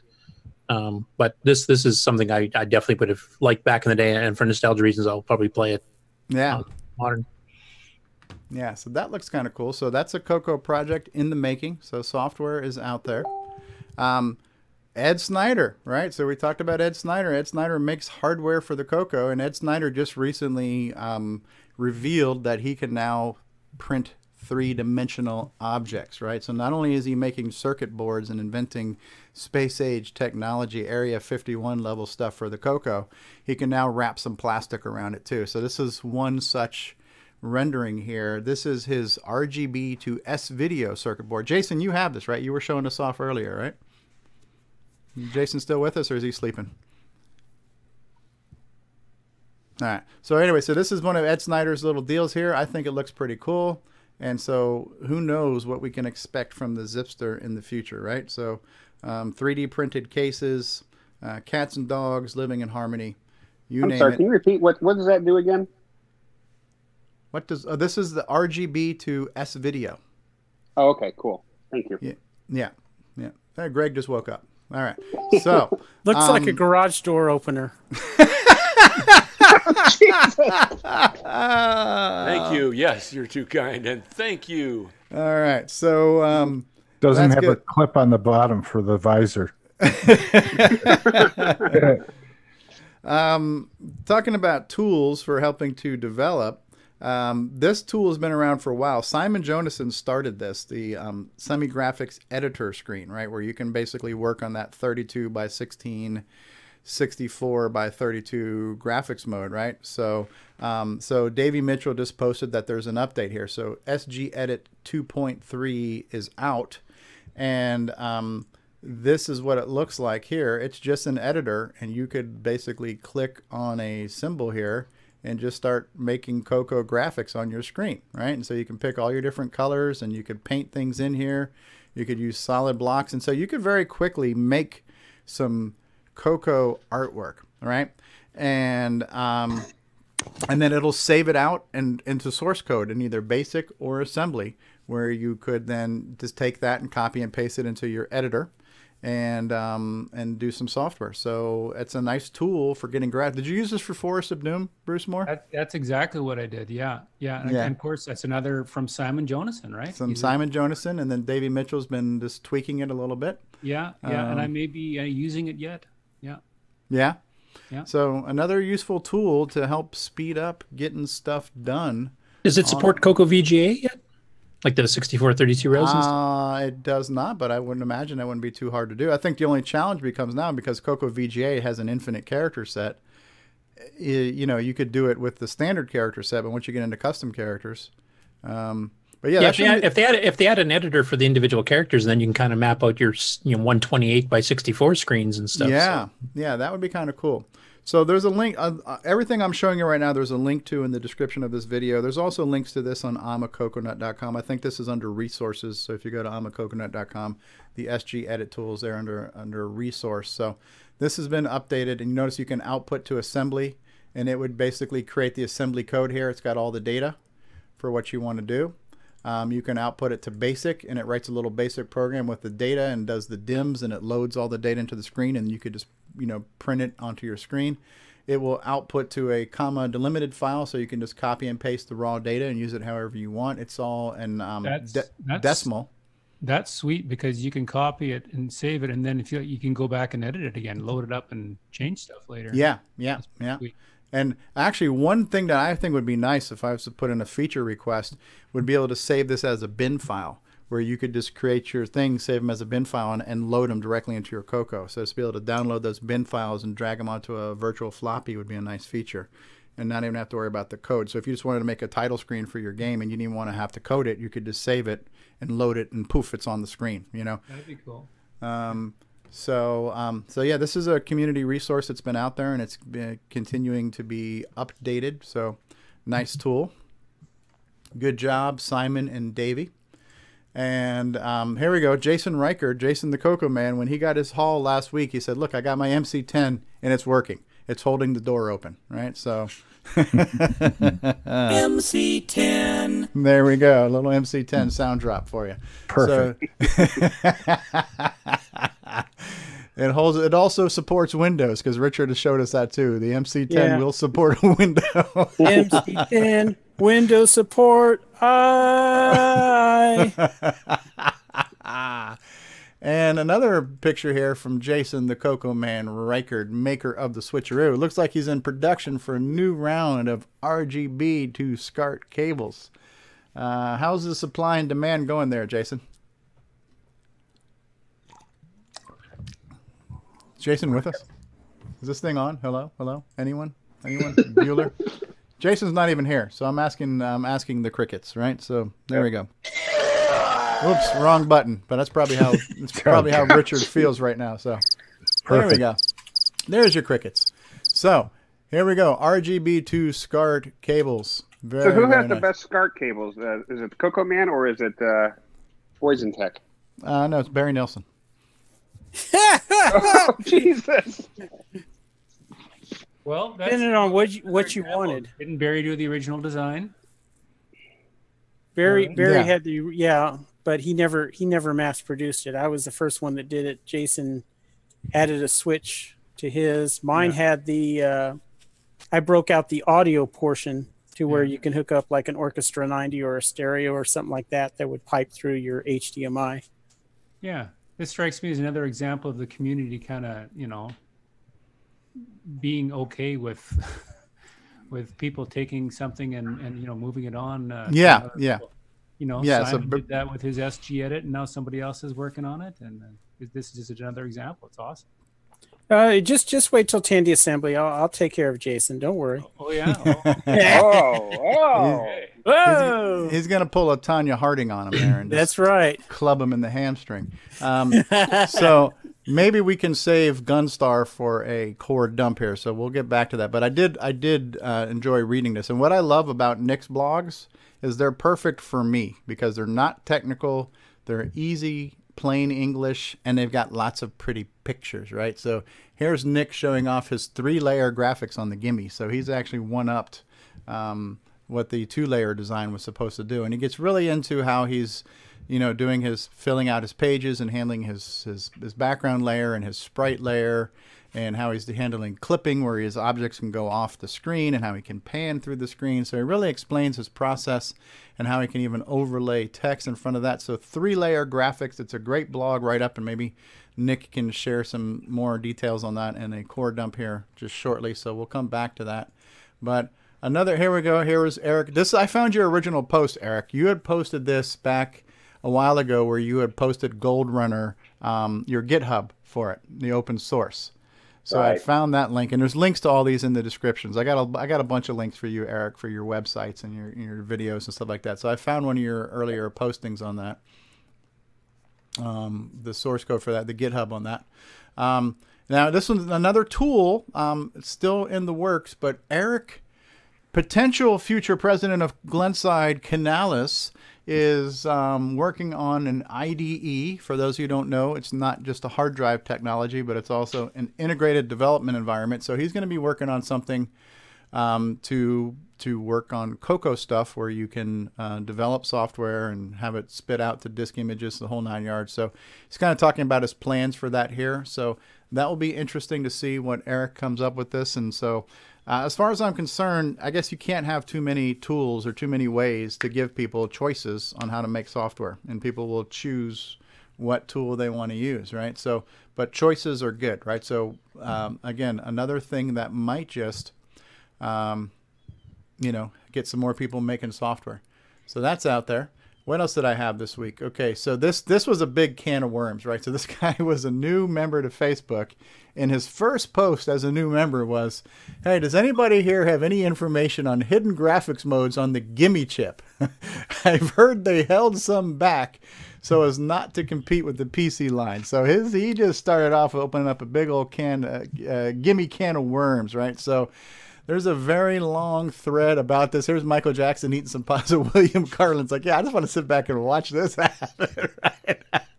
Neil Blanchard says, I want to believe, right? So it's a very long thread here, which we won't get into, but I just thought that was funny to, you know, your first post, your first day as a user of the Facebook group. And yeah, let's talk about some gimme myths here, right? Like the first day on the farm and you step right in a pile of... So, welcome to the Facebook community there, David. Hopefully you enjoyed your first post and and all the activity you got from it. So that was kind of cool. Who was the other part of the conversation? I mean, I basically said no, but I mean, who was giving other comments in that? Oh no, well John Linville posted his link to 256 color artifact on NTSC. Yeah. Which I think Barry mentioned was also an option and stuff. But yeah, no, it was kind of interesting that, you know, the question came up.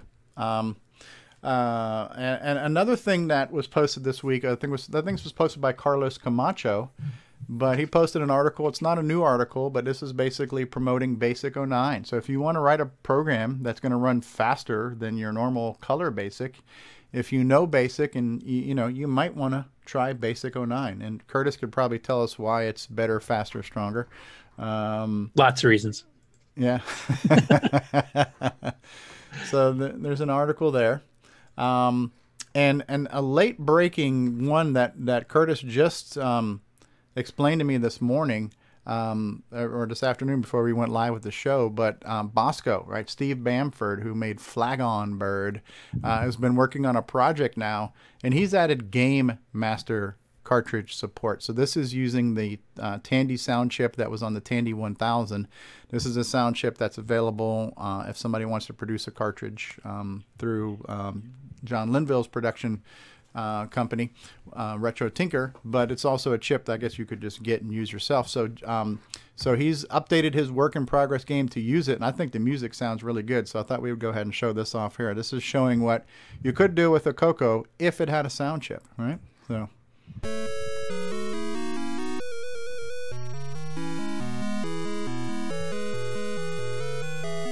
sounds pretty good, don't it? Yep.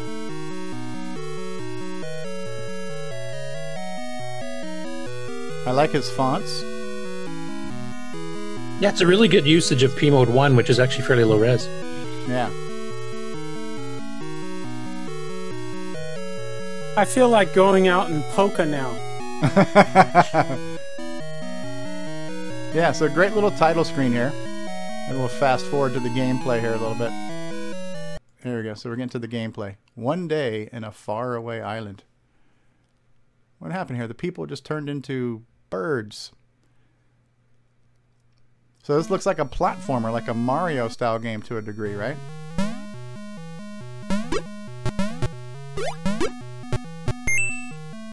Some background music, foreground sound effects. I think this looks well, plays well, sounds well. Yeah.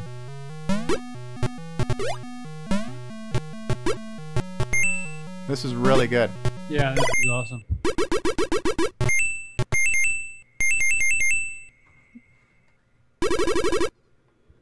Yeah. So good job there, Steve Bamford, Bosco. Is this for release yet? Nope. He's still work in progress.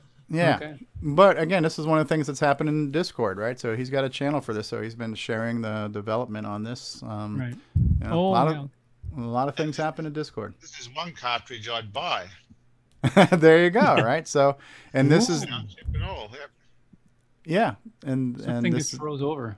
this is being prototyped for the Game Master cartridge, right? So the nice thing about that Game Master cartridge is it's emulated on both MAME and on XRoar, so you could develop for it and use the sound chip and get it all working without having to spend any money on hardware, right? So, exactly. So I think that's one of your things, Nick, is that if you you have a certain threshold for what you consider a cartridge worthy project, and you're saying this is one that's it.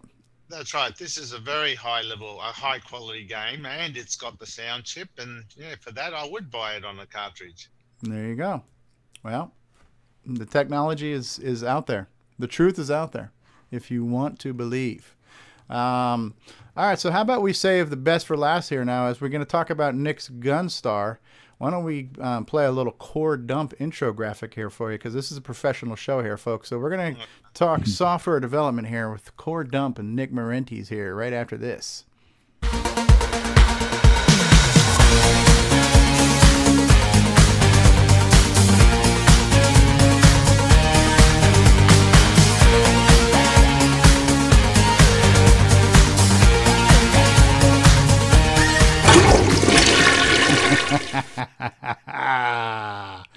The toilet has spoken.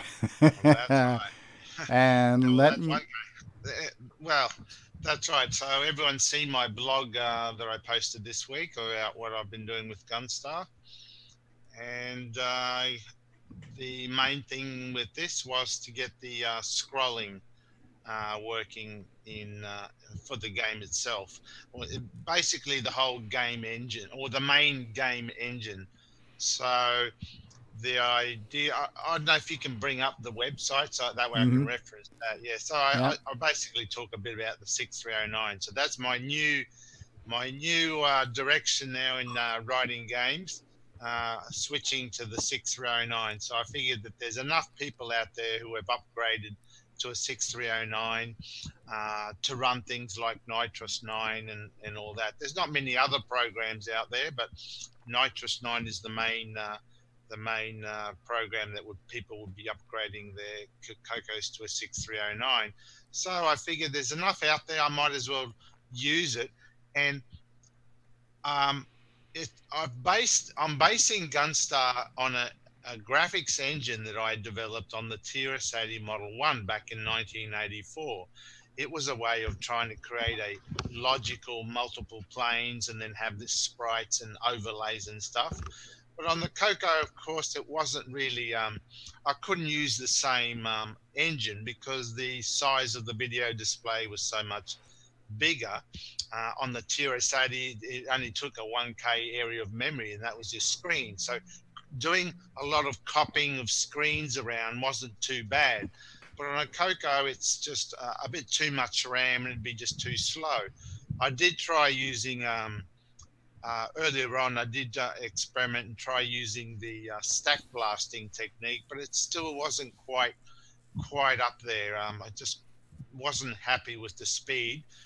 And then I thought, oh, well, let's try the TFM command, the 6309 specific command, and using the 6309 native mode for a bit of a speed up as well. And it works great, and it works great with any interrupt routines that you're running, and that was perfect for my interrupt driven sound routines and doing the copy all with the TFM. So yeah, the website basically explains how the scrolling works. So I won't go into any of those details, you can read about it.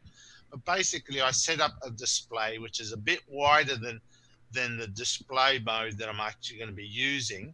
So, and I set up 2 background buffers, which is the wider screen, just going up a bit.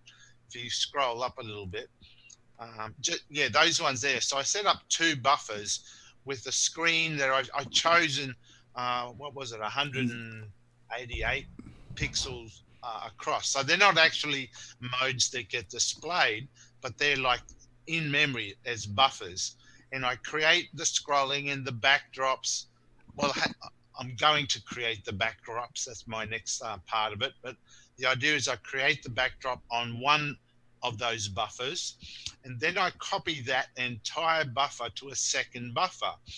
Then I use that second buffer to add any sprites over it. And then when all the sprites are on there, I then copy the portion of that buffer to an actual display mode or area of memory which is actually displayed. And I've chosen a slightly narrower display mode. So what that effectively does is it cuts off the excess amounts of that buffer that I had before, cuts them off, and you only see the portion in the middle.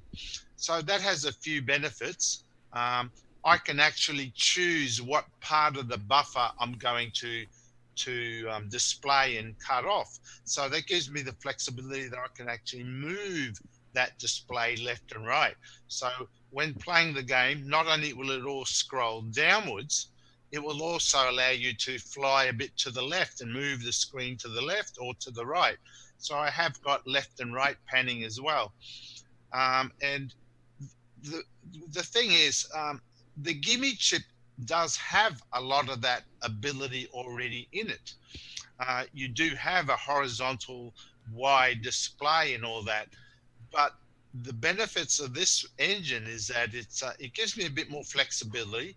The horizontal scroll is 1 byte, and also it has the benefit whereby once I've created one frame with all the sprites and it's all truncated, how do I get back and do the next frame? Normally I would have to restore the background and get all the background back to the way it was and then redraw the sprites. Well, with this way, because I have buffer 1, which is the actual buffer that's being scrolled, I just use the TFM command in the 6309 to copy the currently scrolled display to the second buffer. Straight away, it restores the background, so you're back to a clean slate and you just start putting sprites on it again. So basically, it makes the sprite management so much easier. I don't have to worry about cleaning up after all my sprite routines. But the engine itself will automatically wipe it and give me a clean slate. As a benefit, I explained about the double buffering. It also works with the double buffering. So everything is buffered. There's no flickering. And after the double buffering, I do also therefore have a third logical plane whereby I'll be printing all the text. So regardless of what's happened underneath, explosions, aliens, the background scrolling, I can place the score and anything else. I mean, they're all dummy graphics on the website, but I can just put anything I want over it, and that's going to be superimposed effectively over everything else. So that's the engine. The biggest problem was, is it going to be fast enough with all that copying of RAM? Because I'm copying I think the displays end up being 21K. So 21K is a fair bit to copy, and I do the copy a few times. So I do copy a fair bit. So that's the benefits I mentioned with the TFM command. It is a fairly fast copy.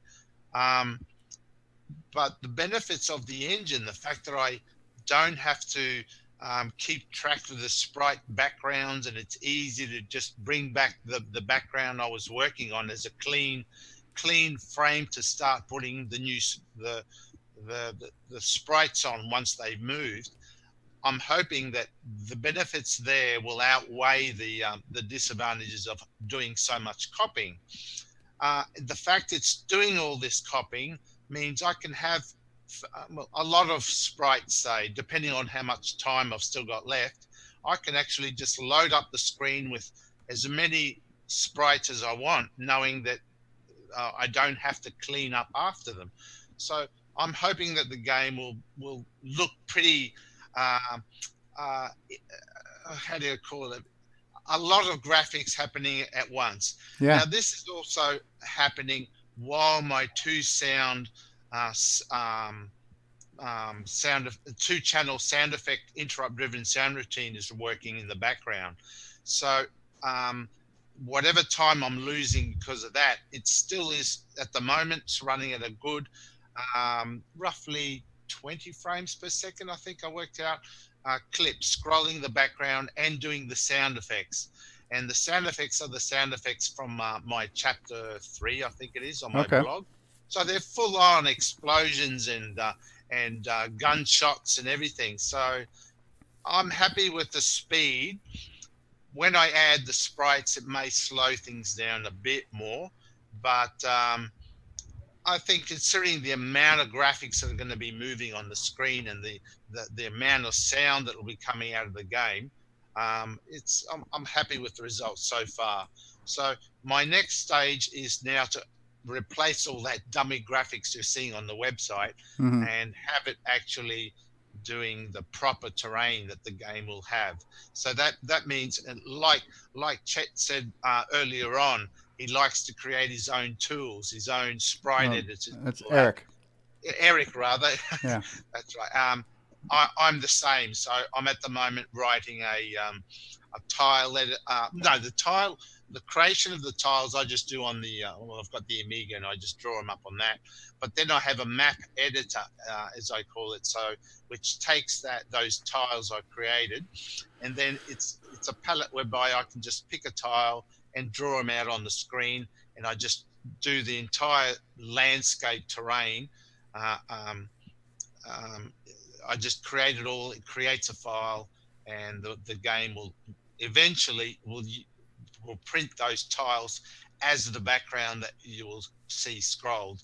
So I'm hoping for a fairly detailed looking background, more detailed than anything else we've seen. So nice. Fingers crossed it all works out. But that's basically the status on Gunstar. That's cool. Very cool. Yeah. So Bruce here. I'm impressed with the like. So you lose a bit of time because you're doing this sort of triple screen business, but then the fact that you don't have to clean up after however many sprites you use, you kind of get that back. Hopefully, that's right. Well, that's the hope. That's pretty awesome. It makes up for the loss.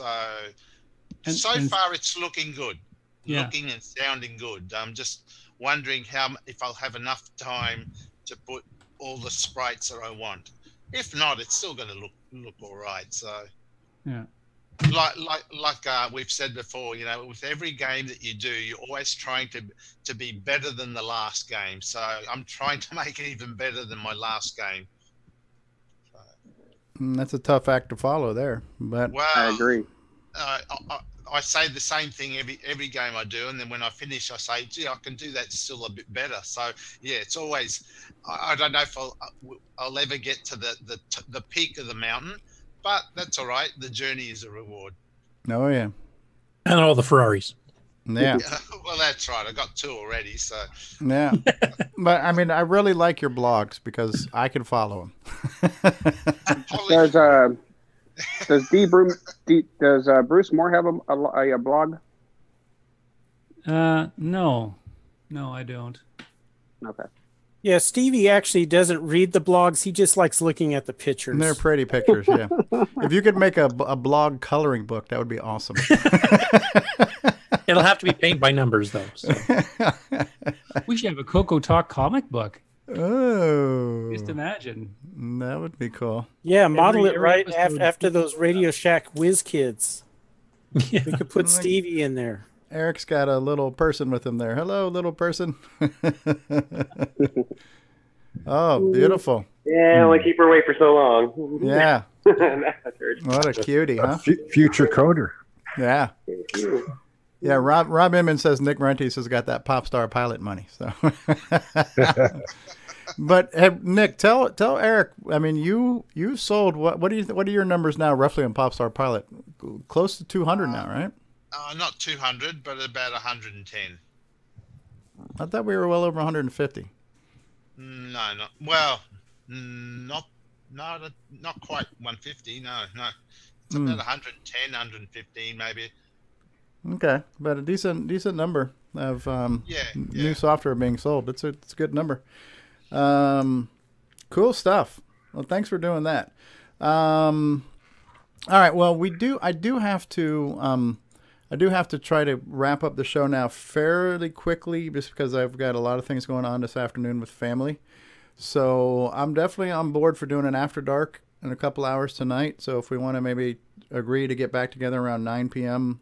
my time, which would be 4 hours from now, I'm not sure who else is available to do that, because this is, as far as I'm concerned, this is a show that I would like to not end right now, because we've talked about a lot, but maybe we leave everybody wanting more, and pick it up. So just start thinking about who's available tonight. And anybody have any parting thoughts, words of wisdom, anything you want to plug? Yeah, if you get a chance, watch on Netflix, Halt and Catch Fire. Is it on Netflix now? Yes. Yeah, it's been on Netflix. I've been watching it. It's pretty cool. They have a scene in one of the first part of the series. They use a Model 3 to do some coding or something, and that's about it. Tandy's mentioned a couple times, but there's no influence from Tandy whatsoever, or any kind of mention. Because they're trying to basically clone the PC in season 1. This thing is basically about Compaq and how it got going. Gotcha. So yeah, I watched season 1, and Rick Adams had done the Colossal Cave Adventure web-based simulation for that, and I think that's still online. If you go to AMC, somewhere on their website, you can see Rick Adams. Yeah, that was for. I'm sorry. Yeah, that was for season 3. Oh, season 3 was it? Okay. Yeah, and that covers most of the '90s. That's when the .com boom was going on, and the browser wars. And what did he do? He well, because they got into the Colossal Cave Adventure game, and they contacted him because he's got a website on it, and he actually wrote a web-based version for the AMC website, where if you go to Halt and Catch Fire on the internet, you can play a simulation of that adventure game, and it looks like a CRT terminal and the whole 9 yards. And so, cool. Rick Adams did that for them. Yeah, the first season of the Halt and Catch Fire was about creating a PC clone. Mm-hmm. Later seasons are about an analog of America Online. Okay, interesting. And it's more of a drama than it is a history of computers. Sure. Yeah, it's not historically accurate. It's kind of giving you the feel what it was like. Yeah, not least. It's a very good series, though. A lot of things are out of sequence. What's the other one that's new that they're showing off CRTs and Commodore monitors? There's a new Netflix series that's got a lot of 80s tech in it, too, like this alternate reality one. What's that one called, Ron? I can't remember which one that is. Yeah, so there's a new series on Netflix that's about these people who take some type of experimental drug or something like that, and and they're showing off Maniac or something. Maniac, yeah. So it's a new Netflix series, but it's based on kind of this alternate reality where we're still using Commodore monitors on our computers and things like that. So it's kind of cool. I haven't watched it yet, but yeah. There's a lot of Commodores in this series, Halt and Catch Fire. Yeah. Yeah, the other funny thing about that series too is they tried to make it like they're out in Silicon Valley, but if you know your geography real well, you can tell it's in the suburbs of Atlanta, Georgia.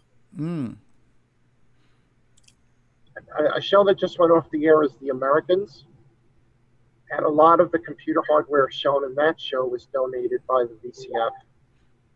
Oh, that's cool. That's cool. Or loaned, not donated, but loaned. Okay. Is Eric still with us? I definitely want to thank Eric. Eric, thanks for being with us today.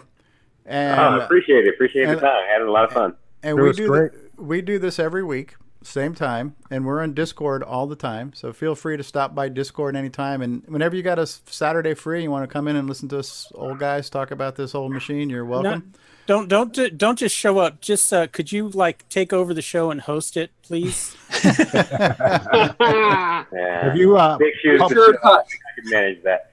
Have you put any of your CoCos up on the Facebook Tandy thing? You know, we have a section for show us your Tandy color computer. You can put it there, or on the CoCo one, just show us your stuff. No, but you know what? So I had this picture and I posted it for just like a day, and then it struck me. I didn't get permission, so I pulled this down. So I work for General Motors, and we have a technology center out here, and there's a guy who has a 4K CoCo 1 sitting on top of his cabinet, and he has the receipt from when he bought it framed Oh, on wow. his desk. Oh, that's cool. And he has no clue that any of this stuff still goes on, but he just did like that. That's his baby from way back when. And so I took a picture of it and it posted it for a bit, but not having had permission, I decided, I should take that down. Yeah. And I see it every day. I walk by, I see this old CoCo 1 up on his cabinet. Eric, I have a serious question. Do you still have your MM1? I do. Not function. It won't boot, but I have it. I have some software for it. I might have boot disks. I don't know. You have a floppy on there? I do, and I tried to get it booted up because I couldn't remember the change I had to make to get it to boot from the hard drive instead of the floppy drive, and what I could do to reverse that, because I'm sure it would boot off the floppy, but I couldn't remember how to do it, and I stopped trying a couple of years ago, I think. Do you have a? Is that your little one? I have a MM1 manual, if that'll help.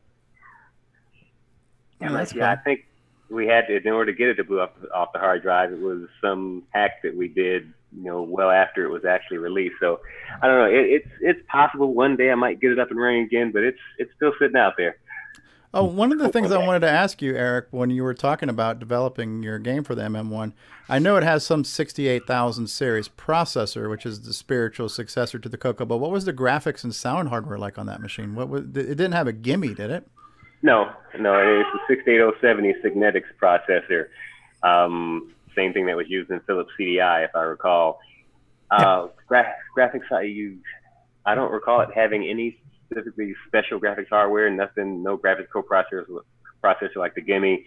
Had some audio hardware, and that helped in, as opposed to multi-threaded programming like a lot of folks do in modern systems today. With OS 9, I just forked off another process and it handled all the audio, and didn't detract the slightest bit from the graphics, but I don't recall the details of the audio processor it had. Okay. Wasn't it like CGA, I think? Or no, it was much higher than that. It had 24-bit color, and it was up to, 256 colors on the screen at once, if I remember, Eric? Yes. I was only using 24 in the game, but yeah, you could have. I think I had. And it had DMA, too, which I think was helping with some of the sound and some of the graphics, too, because you could blast stuff across, like the TFM that Nick was talking about. I think I had a CM11 attached to it, I think. I had my CM8 connected to mine because it's actually RGB. Oh, okay. Yeah. Okay. But it is a 16 million color palette, just like Super VGA, and I think the resolution was normally 640 by 480, and it also had an overscan mode for 720 by 540 or something. Okay. I also had a lower res mode too, which is what I was using, like 320 by 200 or by 220 or 240 or something like that. What's your daughter's name? She's cute. Kenzie. Kenzie? Kenzie. Kenzie. Hey, Kenzie. How are you? She probably can't hear us, right? Because you got the headphones on. No, she's clueless. Is she 2? She is 21 months. About to turn 21 months. Close enough. See, Ron's satellite uplinks know everything. Yep. Do you have another one there? This is just the young. So there's a 7-year-old, and there's a 19-year-old, and a 26-year-old. Wow. Holy smokes. You're going to be at Kids at Home for a long while. Yeah. Don't know what to do when I am no longer a parent. So just kept having them. Starting over again. Were you getting ready to say something, David Ladd? Yes. I don't know if anybody remembers the Philips Magnavox CDI machine. Uh-huh. Same hardware, as far as I remember, as the MM1. Yes, the Signetic 68070. Interesting. And the MM1 does not have a hardware text mode like most computers that you are used to. So everything is all in graphics. So it's kind of like a Mac in that sense there. The original Macintosh systems. Yeah, that's if you boot up the MM1 and look at the text screen, you notice that you can see it drawing or scrolling, and that's why, because it's all graphics. Cool. Interesting machine, though. Huh.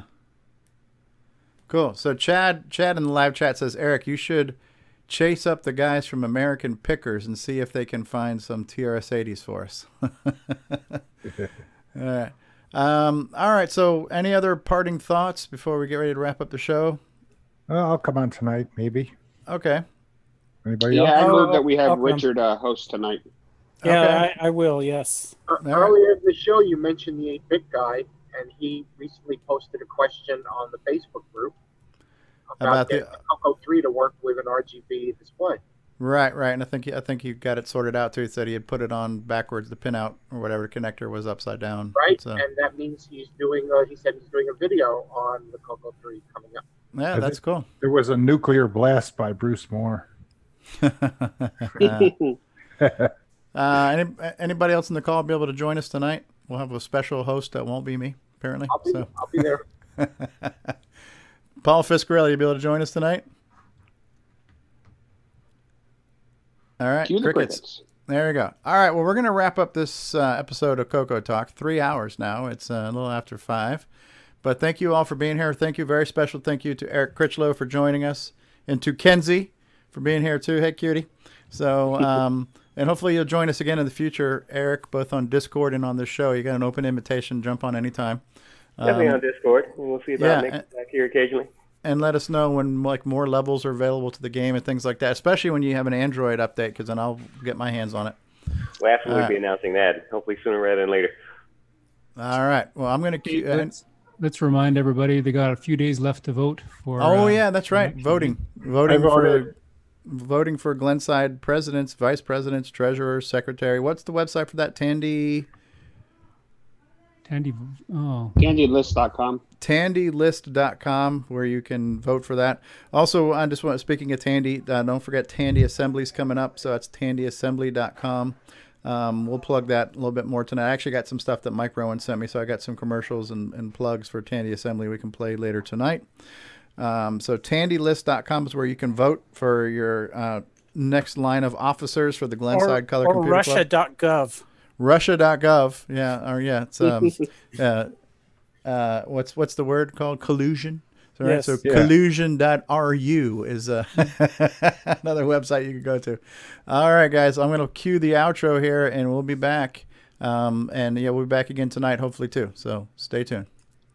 This concludes another episode of CoCoTALK, the world's leading live talk show featuring the Tandy Color Computer. For all things CoCoTALK, visit us on the web at CoCoTalk.live. We'd love to hear from you. Send feedback, suggestions, even segments via email to CoCoTalk@CoCoTalk.live. If you love the color computer like we do, then visit IMACoconut.com for all your color computer links needs. Consider supporting the show with a purchase of merchandise from our retro swag shop at 8bit256.com. If you'd like to become a patron of the show, visit the Patreon link on our site at CoCoTalk.live. CoCoTalk would not exist without the community and its cast and crew. Thanks go to Curtis Boyle, David Ladd, Mark Overholzer, Grant Leedy, Bruce Moore, Nick Marentes, Ron Delvaux, Rick Adams, Jason Reichert, Richard Lorbieski, Jim Brain, Karen Anscombe, Simon Jonason, Wayne Campbell, Steve Batson, Brian Joyce, John Strong, and Barry Nelson. Special thanks to Seve Bjork for production suggestions and Brian Joyce for our best of episodes and bonus content. Please help support the CoCo community by visiting some of its contributors. The CoCo Crew podcast at CoCoCrew.org. Glenside Color Computer Club, host of CoCo Fest at GlensideCCC.com. Jim Brain and Retro Innovations at Go4Retro.com. Tandy Assembly at TandyAssembly.com. Boyson Technologies at BOYSON.com. Get your own Switch-a-Roos at cocoman.biz and Cloud9 Technologies at cloud9tech.com. CoCoTALK is hosted by Steve Strobridge, co-hosts, technical directors, segment hosts, and producers Curtis Boyle, David Ladd, Grant Leedy, Mark Overholzer, Ron Delvaux, and Jason Reichert. Production motivation, Steve Bjork. The CoCoTALK theme song is copyright 2008 by D. Bruce Moore and Greg Shillar. Mixed, mastered, and produced by D. Bruce Moore. CoCo forever, people. And let's not forget a very special thank you to Roger Taylor for getting us on the CoCo TV channel on Roku. Yeah, that should increase our audience by like 3. Well, Ron Delvaux is one of them. Yeah, there you go. I got some other comments. So there was a few requests, Eric, for the CoCo TV, the Apple TV version of your game. Do you know if your game does work on Apple TV? No, it would have to be specifically written for it. It could, but I would have to find someone with a whole lot more graphics talent than I do, because the sprites would have to be considerably bigger. Ah. So maybe if I go. find a person out there who can do some nice sprites for me, I could do that. Yeah, and also Rick Adams was in the live chat. Rick's usually on the show, but he was worn out from lawn duty today. But he mentioned that he had given all his CoCo stuff to you, Eric, when he got out of the CoCo way back when. You were the recipient of the Rick Adams collection. Yeah, I responded to him on Discord, actually. Did you say something like this? Oh, soundboard's not working. Why does that not surprise me? Yes.